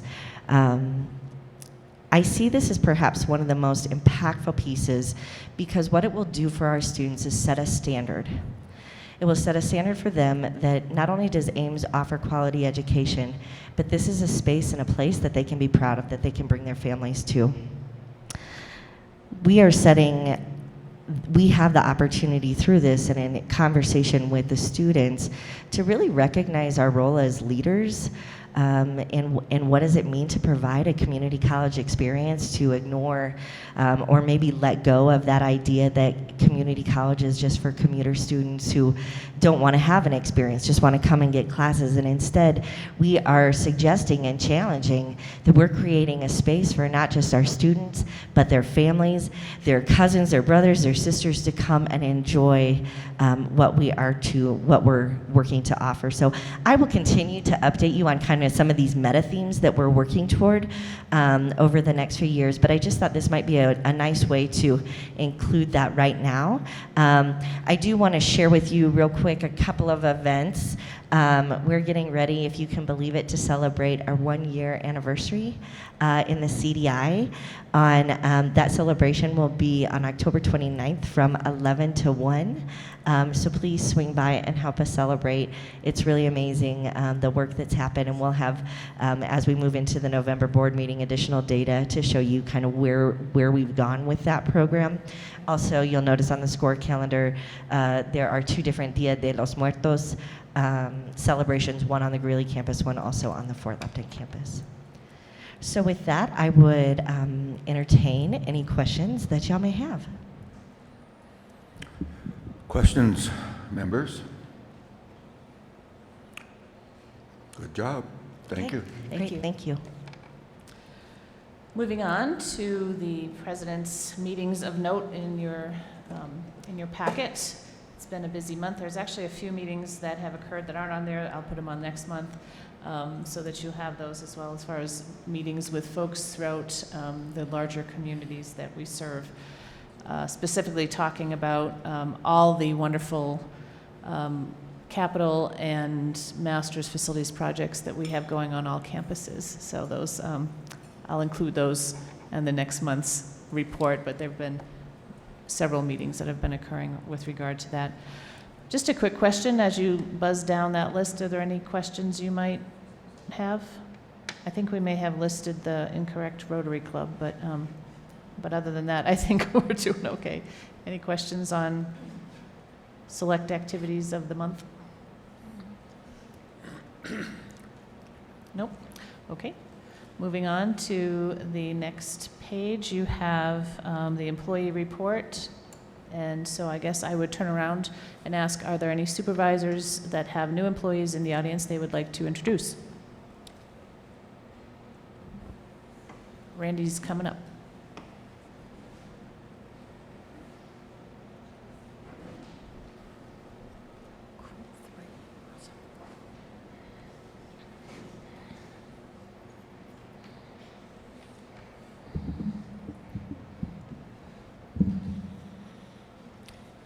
Chair Peterson, trustees, Dr. B, thanks for inviting us up.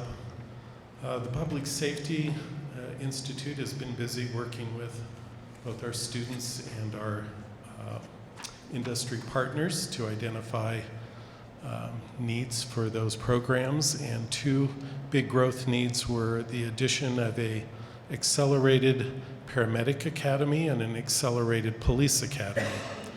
And I'm proud to announce that this fall we started the Paramedic Accelerated Academy, and this spring we'll be starting the Police Accelerated Academy. So with that, the need for new talent and additional members. So I'd like to introduce 3 new full-time faculty members to the Public Safety Institute. On the far right is Clay Fuller. He's our new full-time faculty member for the Police Academy. Clay has spent the last 4 years as a firearms and use of force instructor for the advanced branch at the Federal Law Enforcement Training Center in Santa Fe. Clay has 10 years of experience as a peace officer in Wyoming and is a very proud veteran of both the Army and Marine Corps, where he served 20 years of active duty. So please welcome Clay Fuller to our staff.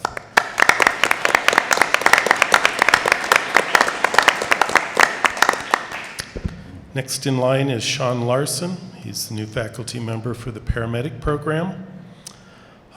Sean has 14 years of experience in EMS, with the last 9 years working as the education lieutenant for the Thompson Valley EMS. Welcome, Sean.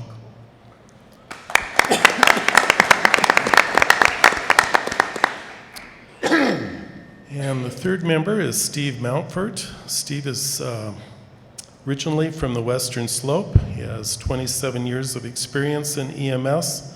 He most recently came from the Orlando Medical Institute, where he served as the critical care course coordinator and instructor. So welcome, Steve.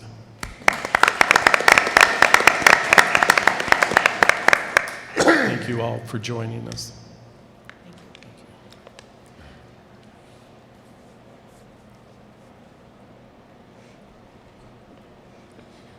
Good afternoon. My name is Stacy Sharp, and I'm the Assistant Registrar, and I'm here to introduce Erica Holliday. She's our new Student Service Specialist.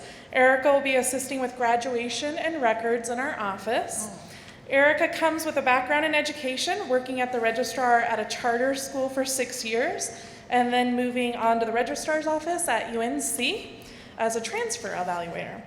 Erica is a native to Colorado. She attended Front Range Community College, where she received her associate's degree, then transferred to the University of Colorado to complete her bachelor's. Erica has a passion for the administrative side of education and has a desire to help students feel valued and successful at Ames. In her spare time, she enjoys spending time with her nieces and nephews and going to the mountains and concerts. Welcome, Erica.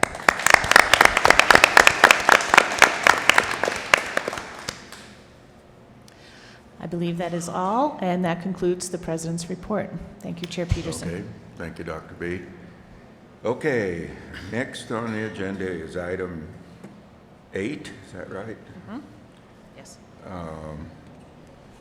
Item 8, Part A, and Mr. Jensen, you're on.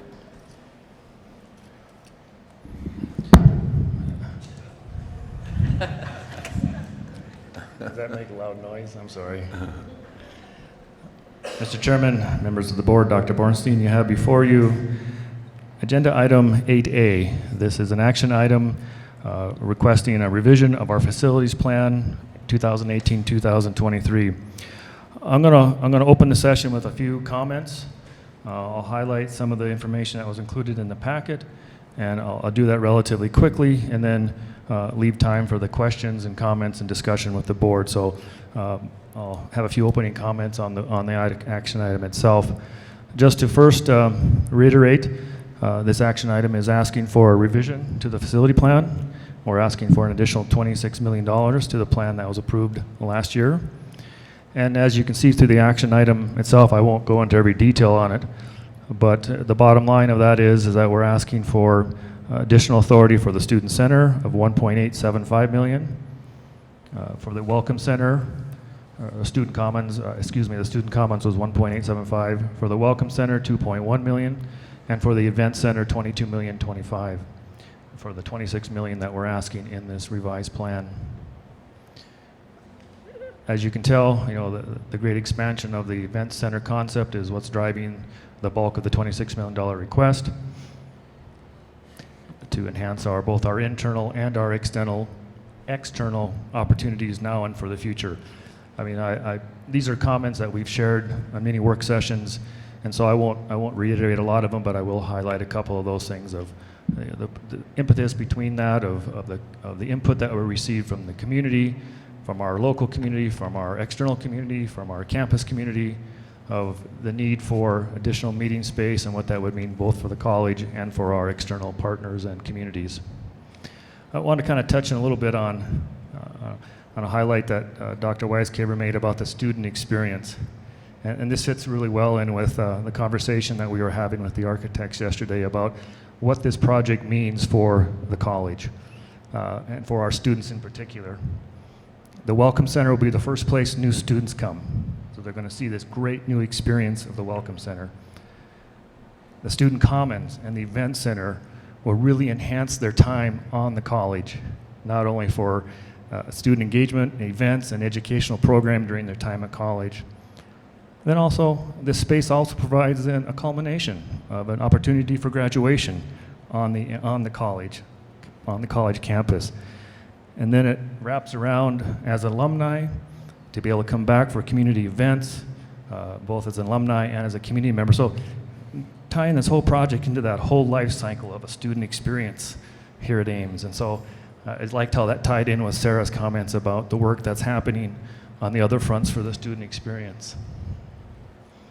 And again, as Sarah did also mention, through the conversations that we've had, we have and will continue to involve our students in this discussion.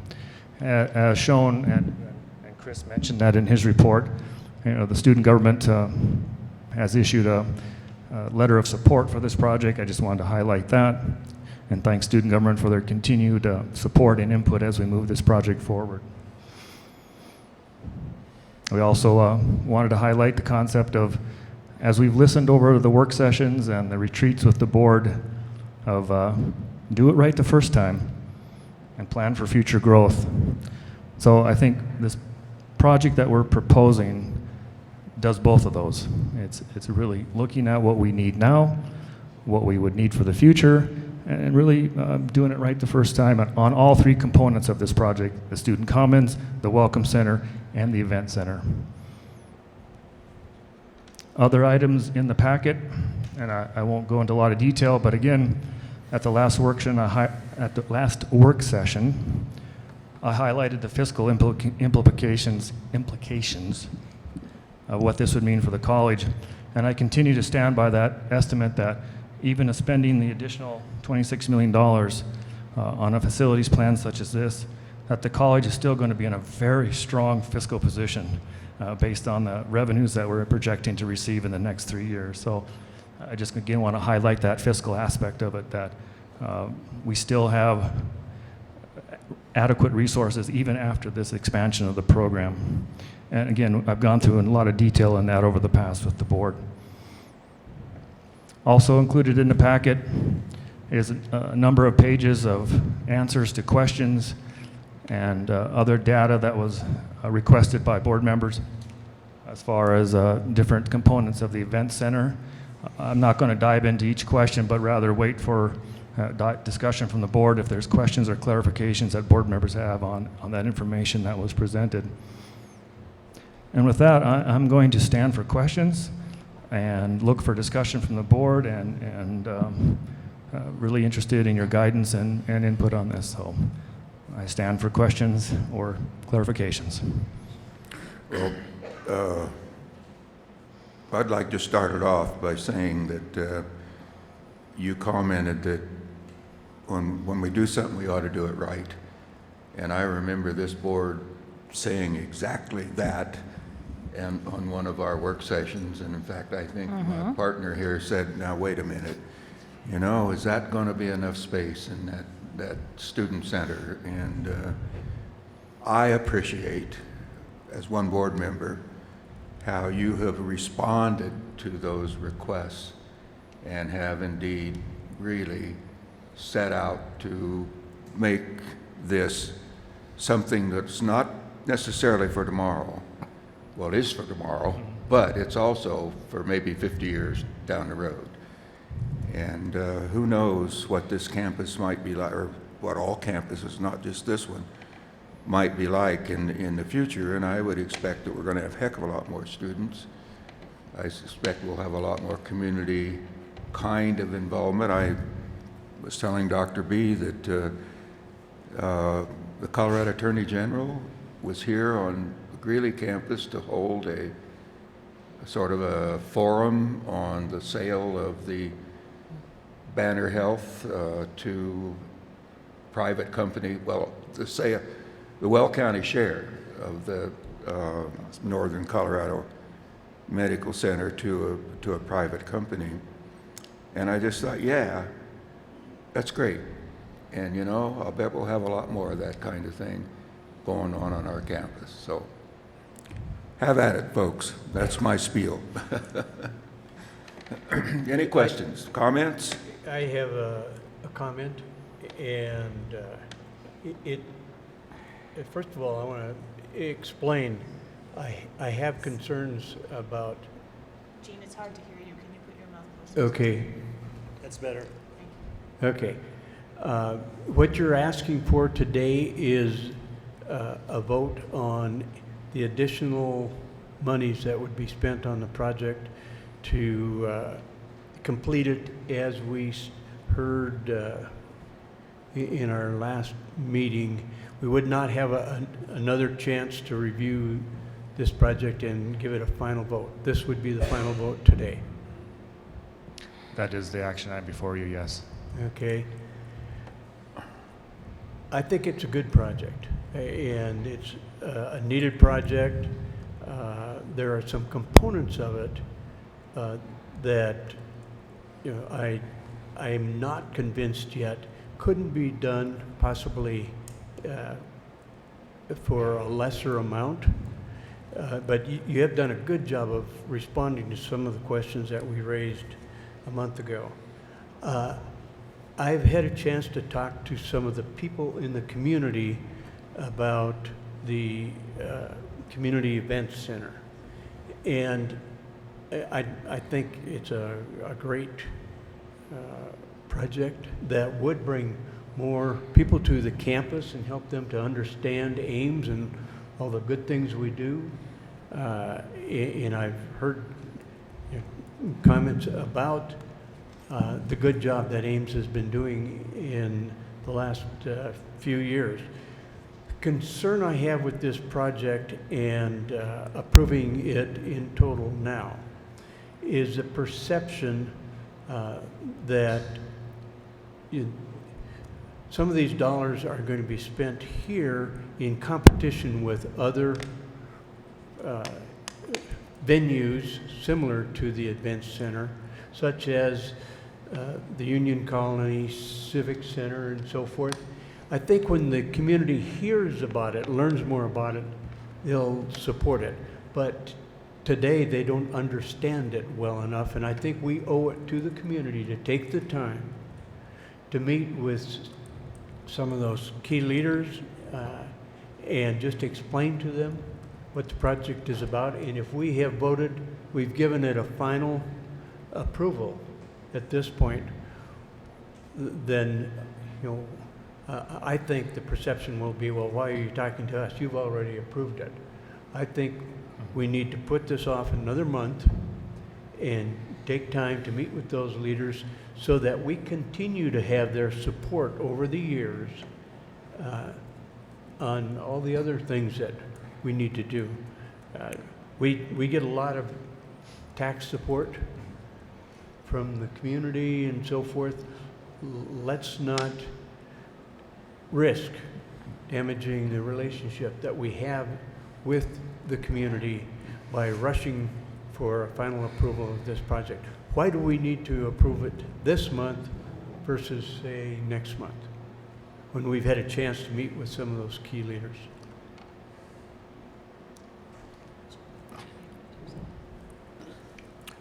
Further comments? Trustee Buckle. Yes, and I acknowledge that I'm at a slight disadvantage because I missed the last meeting.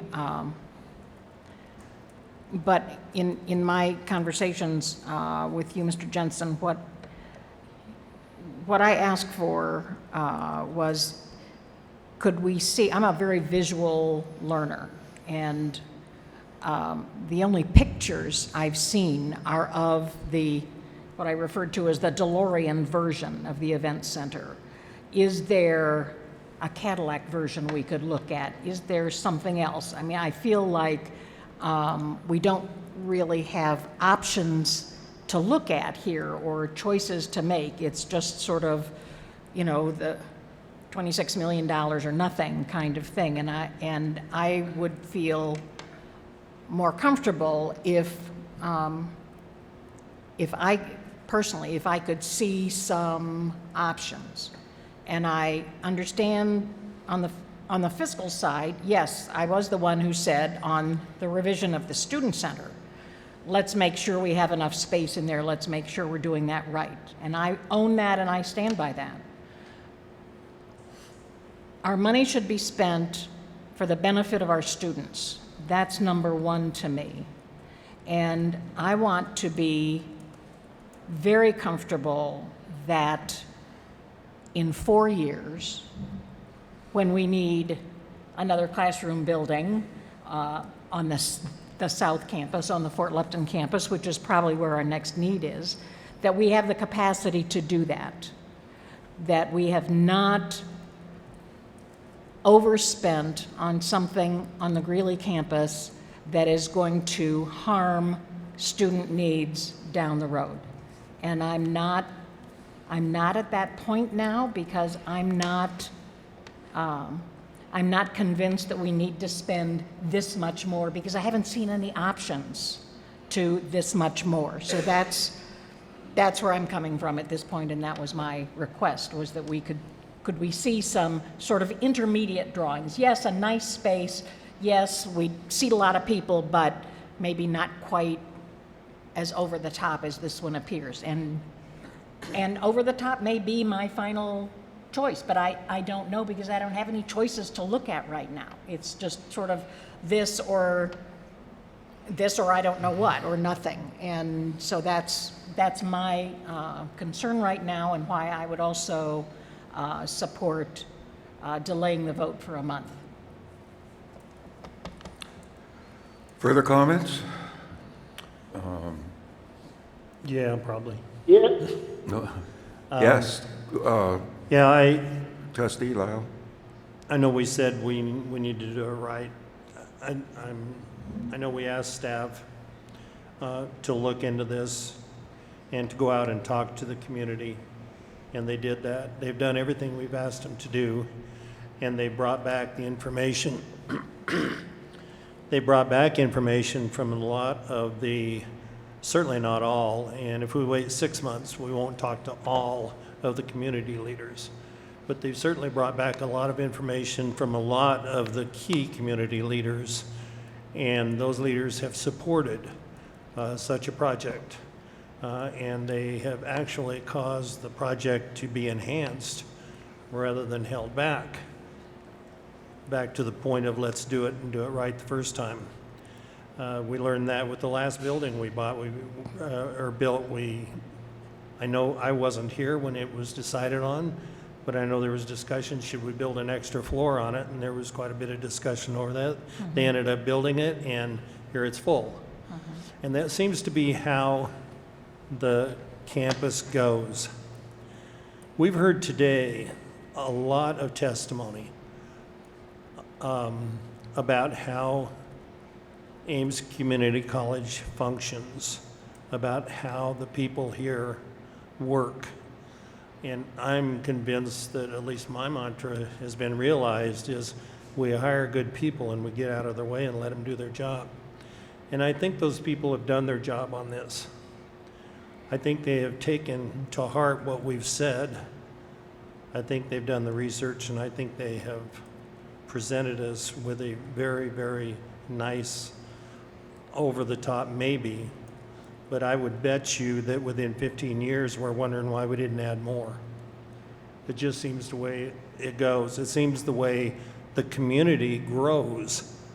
I would submit that that is probably why we are short of meeting space in this community, just because of those things.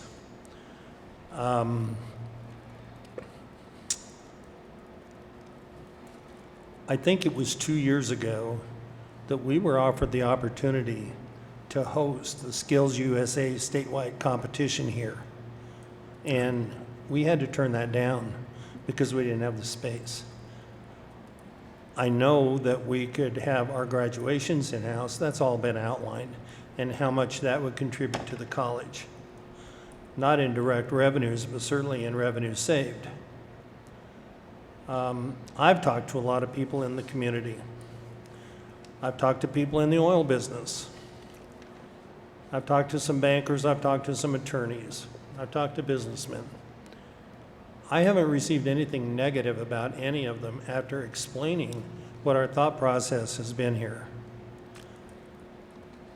I've had the last month to look at the drawings that was presented to us at the time. I'm pretty happy with them. I think that there may be some minor revisions. I don't think we're at this point we can make any major revisions, but I think as they start looking at this and building it, there might be room for some minor. Certainly we could ask the questions, but I think overall, this is a pretty doggone comprehensive project to meet the needs that we can anticipate in the foreseeable future. And I think we need to keep in mind this building is going to be here for another 100 years. It's going to serve a lot of people in a lot of different ways. I also think that this project and any other projects are not mutually exclusive. I think because of the way Ames does things, the way they do their feasibility studies, any other project that comes along, whether it be a facility or whether it be an educational program, has to stand on its own. And if a feasibility study is done and that project or whatever is found to be feasible, meaning it'll stand on its own, this should not be an either-or situation between that project and this project. So I don't know that another month is going to make any difference in the overall thing, overall procedures. I don't think it's going to make any difference in my opinion of it. I do think it's going to slow down getting this project going and finish it on time according to the original timeline. But that's my opinion, and I thank you for the opportunity for input. Yeah, Trustee Hout. Yes, I'm online here. You know, this started about 16 months ago as far as an opportunity to look as with the college and their vision of the future and how it should move. And we're kind of a body that listens, and then we react either most of the time for a while and for positive reasons. We started at about 37 million 15 months ago. And thankfully, we met and discussed it and figured out that really wasn't enough. And we went to 49 million. And we did that one more time. And here we're at the $76 million number. And we're just going, oh, I didn't think it would get that high. And it surprised us. I was good at 60 million. I told Dr. B and the whole staff, Chuck, everybody that. I'm in Gene's part as far as listening a little bit more to the community. Same with Carol. Whatever we do, we're going to do well and right. And whenever we listen, and we learn more.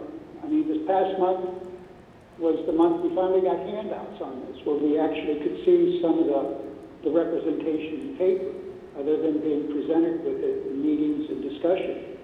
And that helped quite a bit, and I want to thank the staff for doing that. Chuck, I know, Mike, I am not concerned any bit on how we spend the money. I know that Mike will do an admirable job and make sure that everything comes across the board on a reasonable budget or less. He's phenomenal. Thank you. I believe Chuck is right on the numbers. You know, we can spend $76 million, and within 5 years it comes back in the bank account. You know, so the money's there. you know, is there a why not? To some extent, we need a sounding board here. And since this was just kind of initiated, you know, surprisingly, the additional 26 million, you know, when we first heard about it, then there was a formal decision quickly in a month or 40 days. I find that hard. That's why I questioned it at first 37 million. So can we have a little bit more discussion and study on that? And we did. We actually figured out 37 wasn't enough, and 49 was a better number. I don't want to spend more than 76, but it could happen. We don't know. But my thoughts right now is November. I feel very comfortable. I'll be able to put my finger on that sounding board of the community and listen. I definitely listen to Chuck. I definitely listen to Mike, Dr. B. You know, we talk about this. I just ask questions that my community is going to ask me that already have been asked.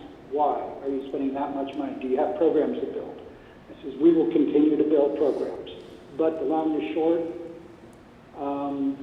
I think another 30 days, we're going to have some time to really wed ourselves to this, which is what you want us to feel.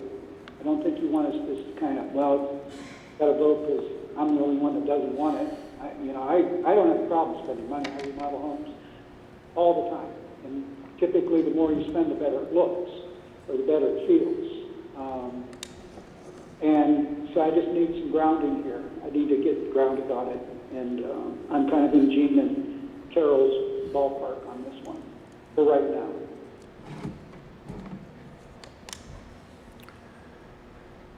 Okay, further comments, further questions? Members, you have before you action item 8A. I move to table action item 8A. Okay, it's been moved that we table action 8A. Is there a second? Second. Discussion. All in favor indicate by saying aye. Aye. Aye. All not in favor, no. Okay, that motion is... No, I say no. You say no? Okay. I'll say no too. So we have 3 yeses, 2 noes. And that then will be postponed or tabled until next meeting or whenever we decide it should be taken off the table.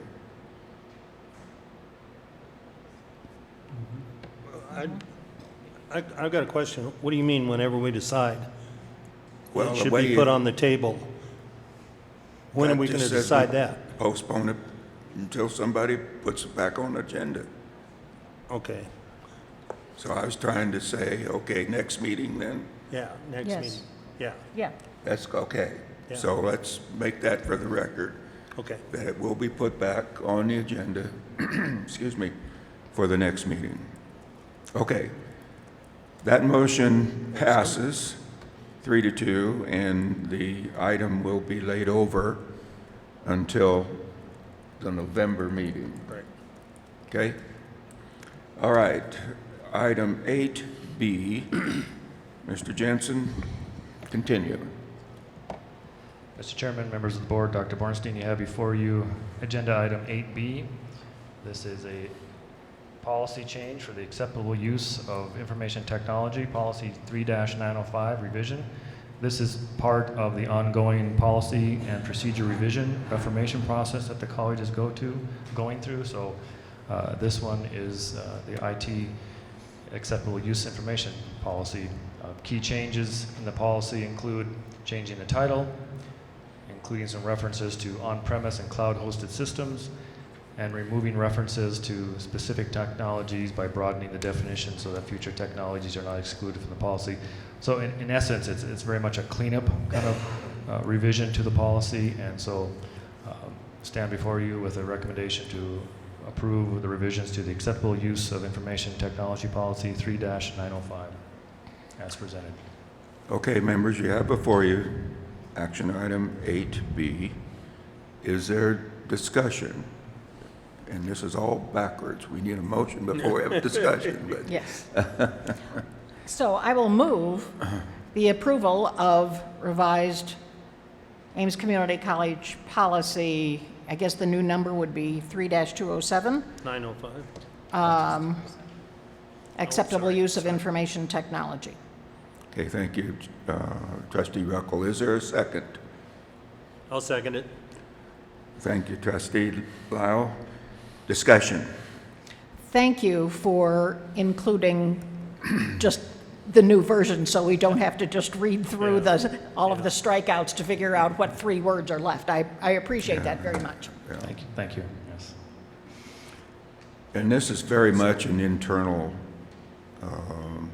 process. I mean, acceptable information, acceptable use of information, which means somebody's not going to go outside into the community and say, well, guess what, we have on our computers.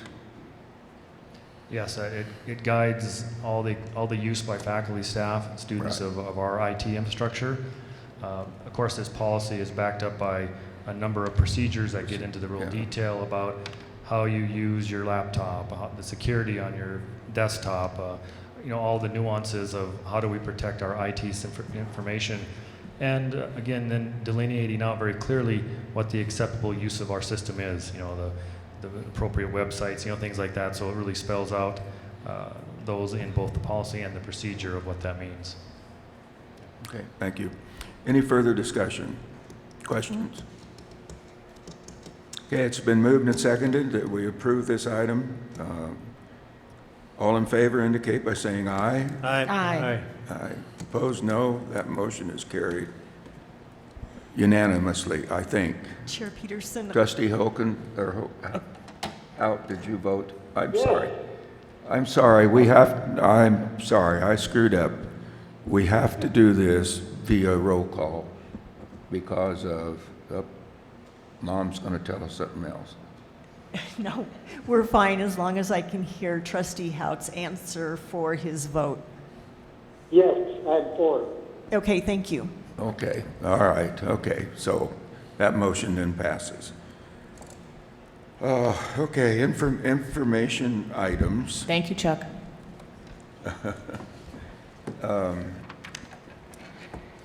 Correspondence, and I think it's interesting, members, you have in your packet a couple of 3, I guess, it's letters that we received, and all of them are just so very complimentary. I just think it's wonderful, and I really appreciate the one from Roy Otto, who spent quite a bit of time with Gene and I at the Ames to UNC ceremony, and he just was bubbling over with enthusiasm and how well this fits with his ideas and hopes for the community and everything. And he also thinks maybe there's some national awards that are worth applying for because of this project and how it's doing. So anyway, that's a heck of a lot more than what you want to know. But any questions or comments on these letters or correspondence, I guess it is. Okay, board calendar. You have that in front of you as well, members. Is there anything else, any additions that we should put on that, put on the calendar so that we'll all remember it?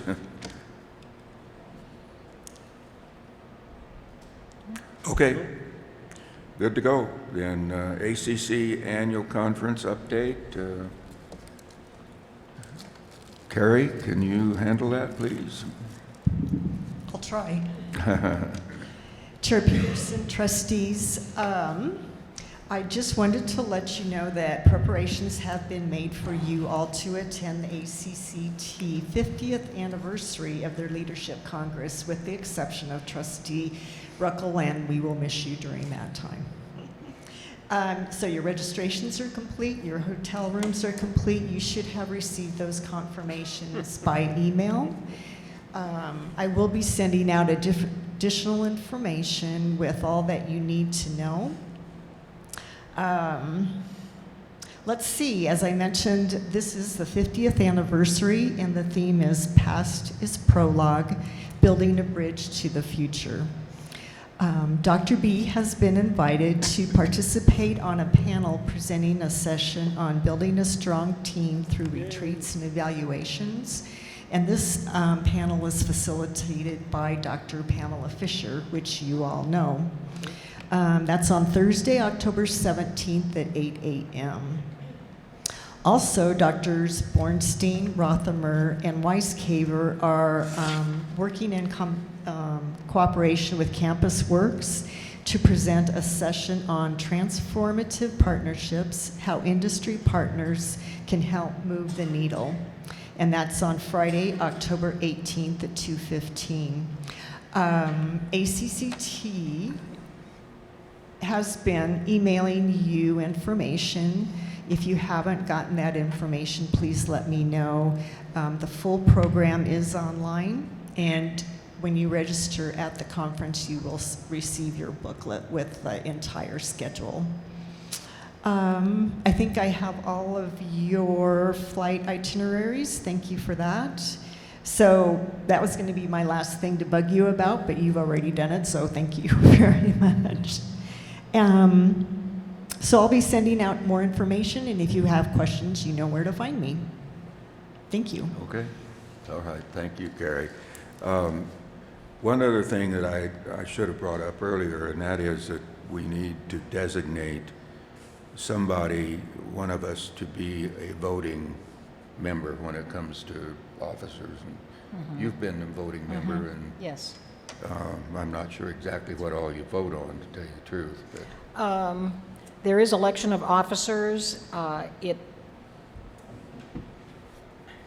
And that takes place in a morning session, and so whoever is doing it will potentially miss a session or two.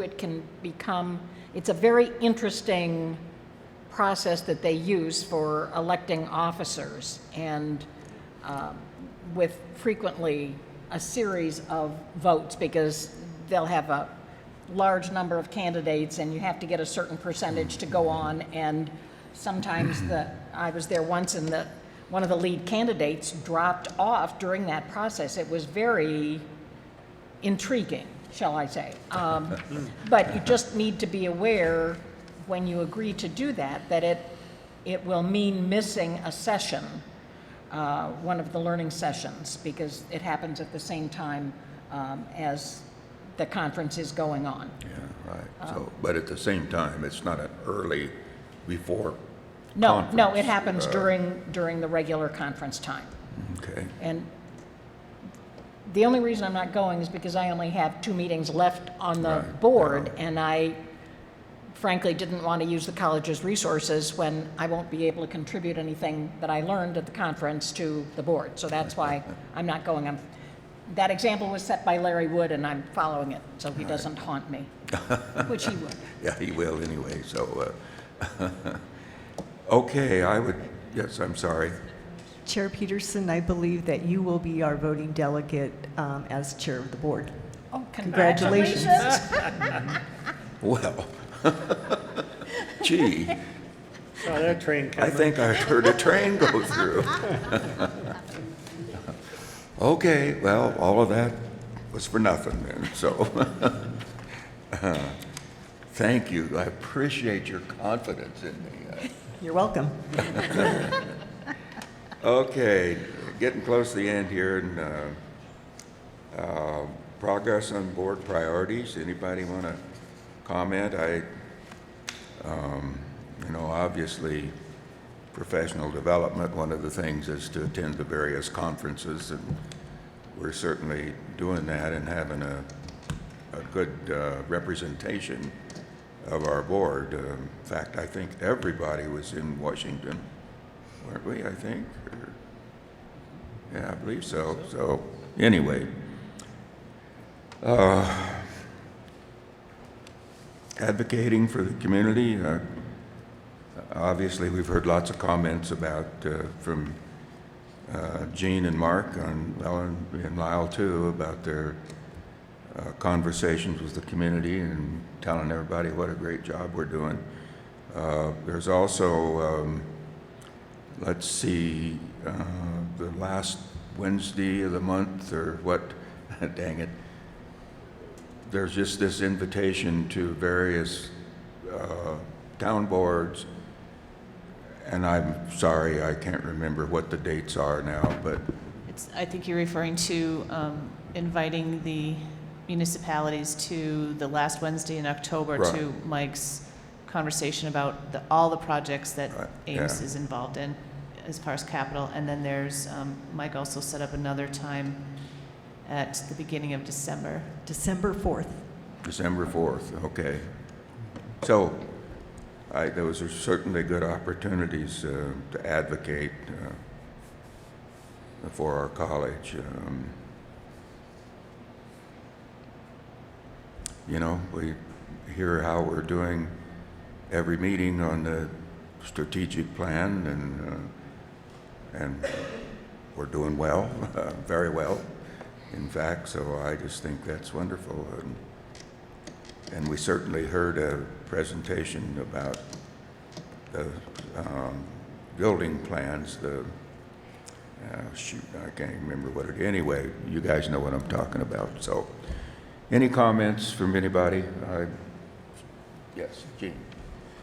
Well, I just wanted to comment on my experience attending the Best Workplace event sponsored by the Chamber of Commerce. And as was announced, Ames won the best place to work in the large employee category, 51 and greater number of employees. And it just confirms, you know, what you hear from individual employees and so forth. But it's so nice, I think, going back to the concern I expressed about our relationship with the community. I heard from many of the attendees at that event good comments about what has been happening on this campus over the last 3 years, 5 years, 10 years.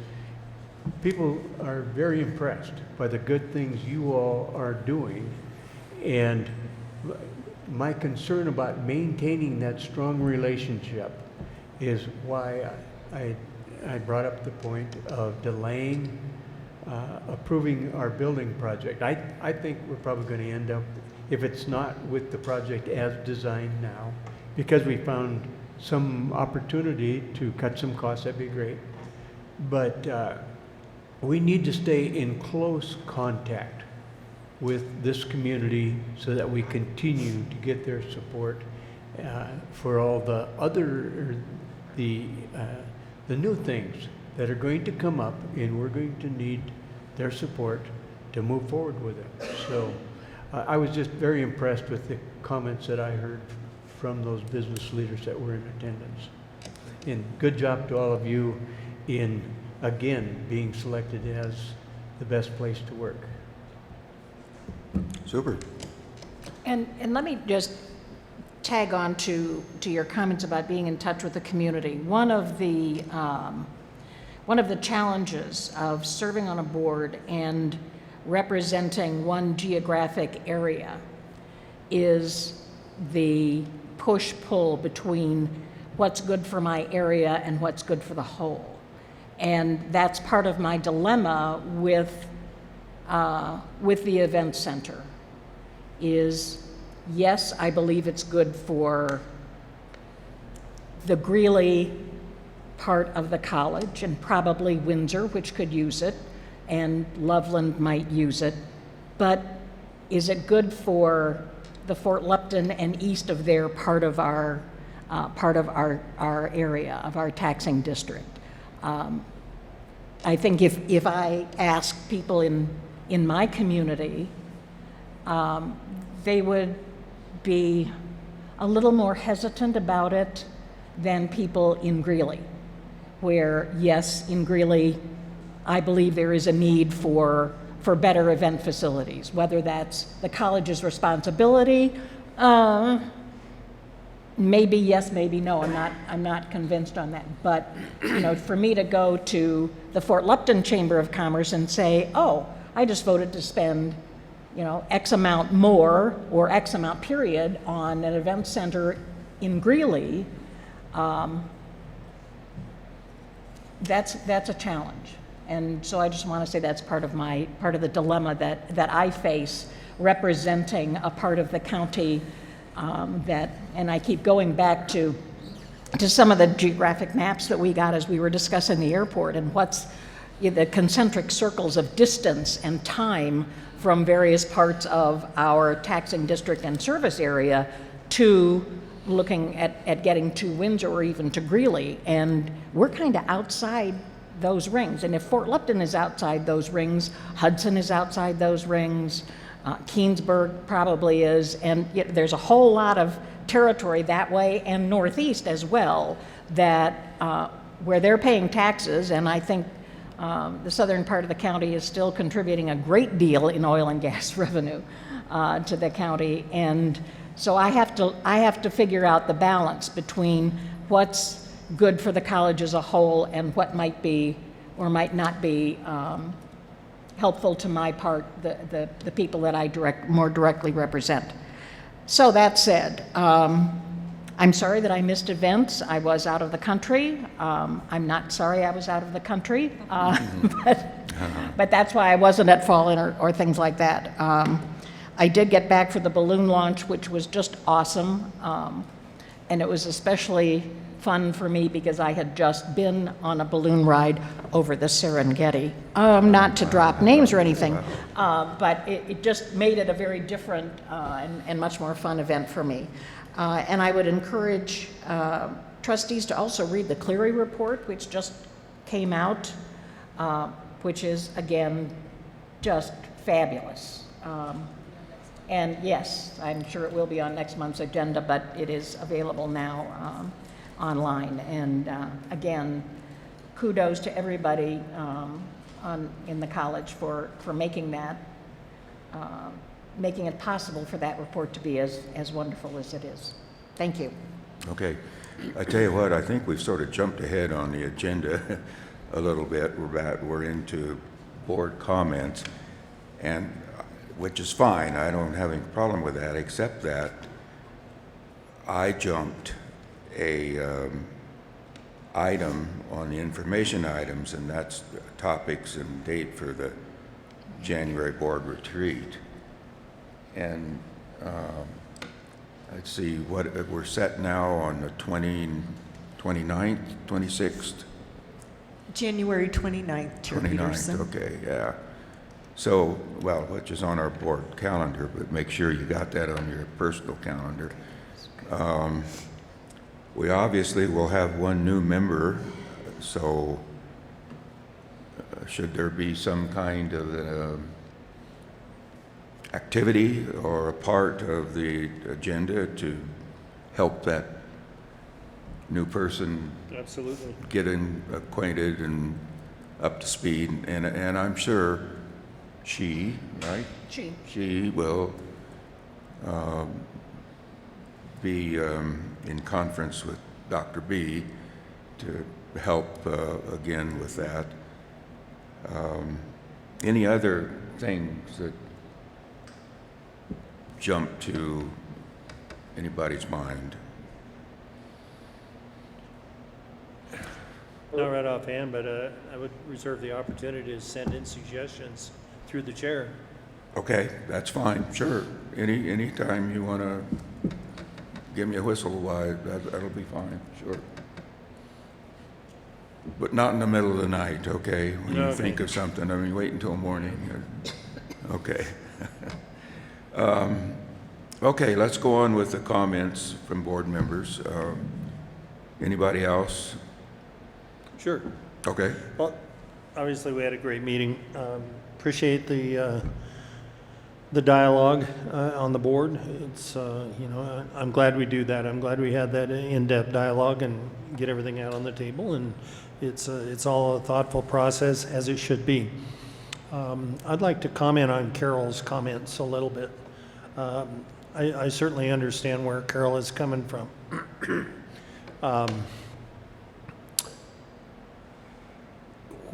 I've faced this a lot in the past. When I was a mayor, I had a lot of division between communities. One of the things I did was form the Highway 85 Coalition. And it was because everybody felt there were borders. There's a border here, there's a border here. Every 5 miles, there's another border. And don't dare cross that border. Don't let CDOT cross that border. So what we did was bring all people together, and we all had a common cause. And we all pooled our issues and everything else, and then together we prioritized those issues. And every meeting we changed the location, so nobody really felt like there was just a common center of, you know, information dissemination or decision making. So we all felt like we were equal partners in it, and it's still going today, and it's working great. And Highway 85 is just doing amazing. When I chaired the Metropolitan Planning Organization, that's when I saw how important the concept now of regionalization is. And I think we're facing that at Ames Community College with all the campuses that we have as spread out as we're getting. We have to let everybody in our district, I mean, Ray, you go clear to the state line. Carol, you go down to the county line, well, county line north, and we go east and west, and we remember the airport thing. Oh my God, you guys spent $10 million in Larimer County and all of that. And I've had some conversations recently with county commissioners and with business people about that very thing. And I've said, we have got to stop this border thing. The way these communities are growing together, the way this is becoming one big community, we've got to stop the borders, and we've got to think regionalization. How can we help one another, and how can we benefit one another? The MPO is a perfect example. It's a mandated organization by the federal government of a population of 250,000 or more, and Fort Collins receives the money, and then the MPO disperses it. And we disperse it based on a mutual agreement of the 2 counties and 13 municipalities that comprise the MPO. And there's some pretty in-depth and sometimes heated discussions, but we all come out friends, and we all come out mutually agreed, and we make some pretty doggone good decisions, and everybody benefits from each and every one of those decisions in one way or the other. And I think that's what we're looking at here. We have to, at Ames, have a central location. I mean, we can't have 2 central locations, so there has to be one. And I think Greeley is the logical place for it. So I think it's our responsibilities as trustees in talking to our constituents out there to let them know what our service area is. It's amazing how many people have no clue that Larimer County is part of our service area, including a couple of county commissioners, by the way. So I'm looking at the camera as I say that. So I think we need to educate that. And to Carol's point, you're not going to totally get rid of that, but you can at least help people understand that we have to be regionalized and help break the ice, if you will, and help them feel a little bit better about it. Is yes, there has to be a central point, but you are receiving equal consideration and to what extent possible participation. You're going to have to travel to Greeley because Greeley's the central point. Because can you imagine if we moved a central point to Fort Lupton, what the outcry would be? So I'm just saying, it's food for thought, something to think about. Other than that, I think we had a great meeting. Thank you. Thank you to everybody. Okay. Thank you, Lyle. That's much appreciated. Mark, are you still there? Oh, I think I am. Do I got you online here? Hold on. Yes. Can you hear me? Yep. Yes. Yep. Yeah. Can you hear me now? Loud and clear. Coming off of both Lyle and Carol, and I think I listened well enough. You know, the numbers that we received on our stats today are just phenomenal. I mean, we're growing, not exponentially, but conservatively in a positive direction. You know, our credit hours might be down a little bit, but the count's up. So there's always going to be an anomaly here and there. Though I am curious about our concurrent enrollment, you know, and how many of those students are on campus, online, or at their individual high schools. And that makes me want to think, you know, okay, we can build a large center campus, and we do have a large, we have plenty of ground to build 3 event centers on. But where will it be if we keep having a 6 to 8% increase in our concurrent enrollment? What will be the critical need for the college to provide other than the ability to provide that instruction certificate or credential? And, you know, so it makes you sit back. You know, we're at a time where we have plenty, you know, and I've been through rough times before where I grew up in a period of time where plenty wasn't enough and more was better. I think the baby boomers were in that genre. You know, our parents would say, what do you need that for? Get back. You know, and then when we became adults, we became less conscious of that. I mean, we were hard workers, but, you know, and I think we're all hard workers at this college. Staff definitely shows that. I guess my query is, you know, we have a nation that is so strong and so supportive of one another at certain times and then so less than that at others. And I think when you look at this board, you know, you might have 3 that said, wait a second, can we take a break, you know, and think about this? Well, it's always nice to be able to say, yes, let's have a break. And I firmly believe that we come back in a month with a little bit more information in our pocket, a little bit more questions answered and asked, comfort.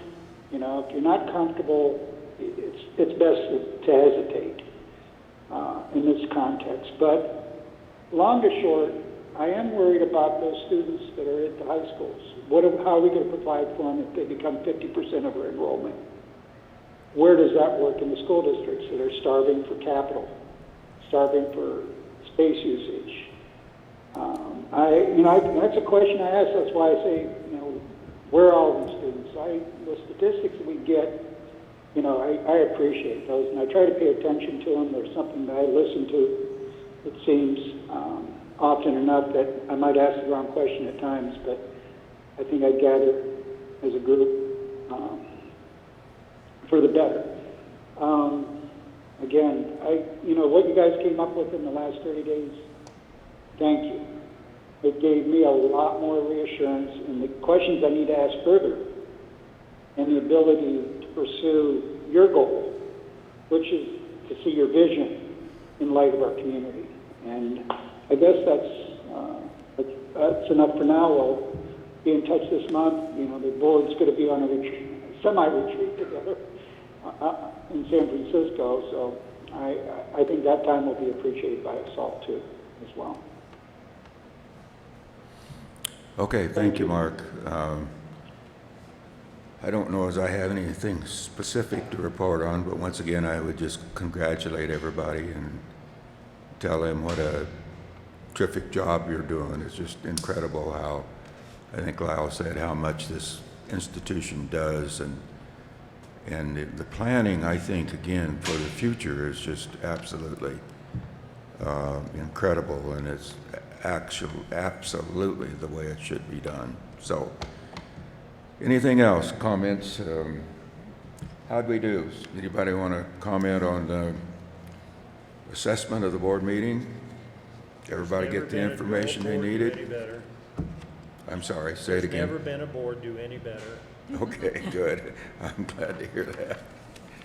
Well, it always makes me just, you know, I just walk away from here every meeting just feeling really good about what we do and how we act and everything. So one of the highlights of my life, I will tell you right now. Sure. Okay, anything else to come before the board? Is there a motion to adjourn? So moved. Thank you. Okay, it's been moved and seconded that we adjourn. All in favor indicate by saying aye. Aye. Opposed, no. That motion is carried. We'll see everybody in a month.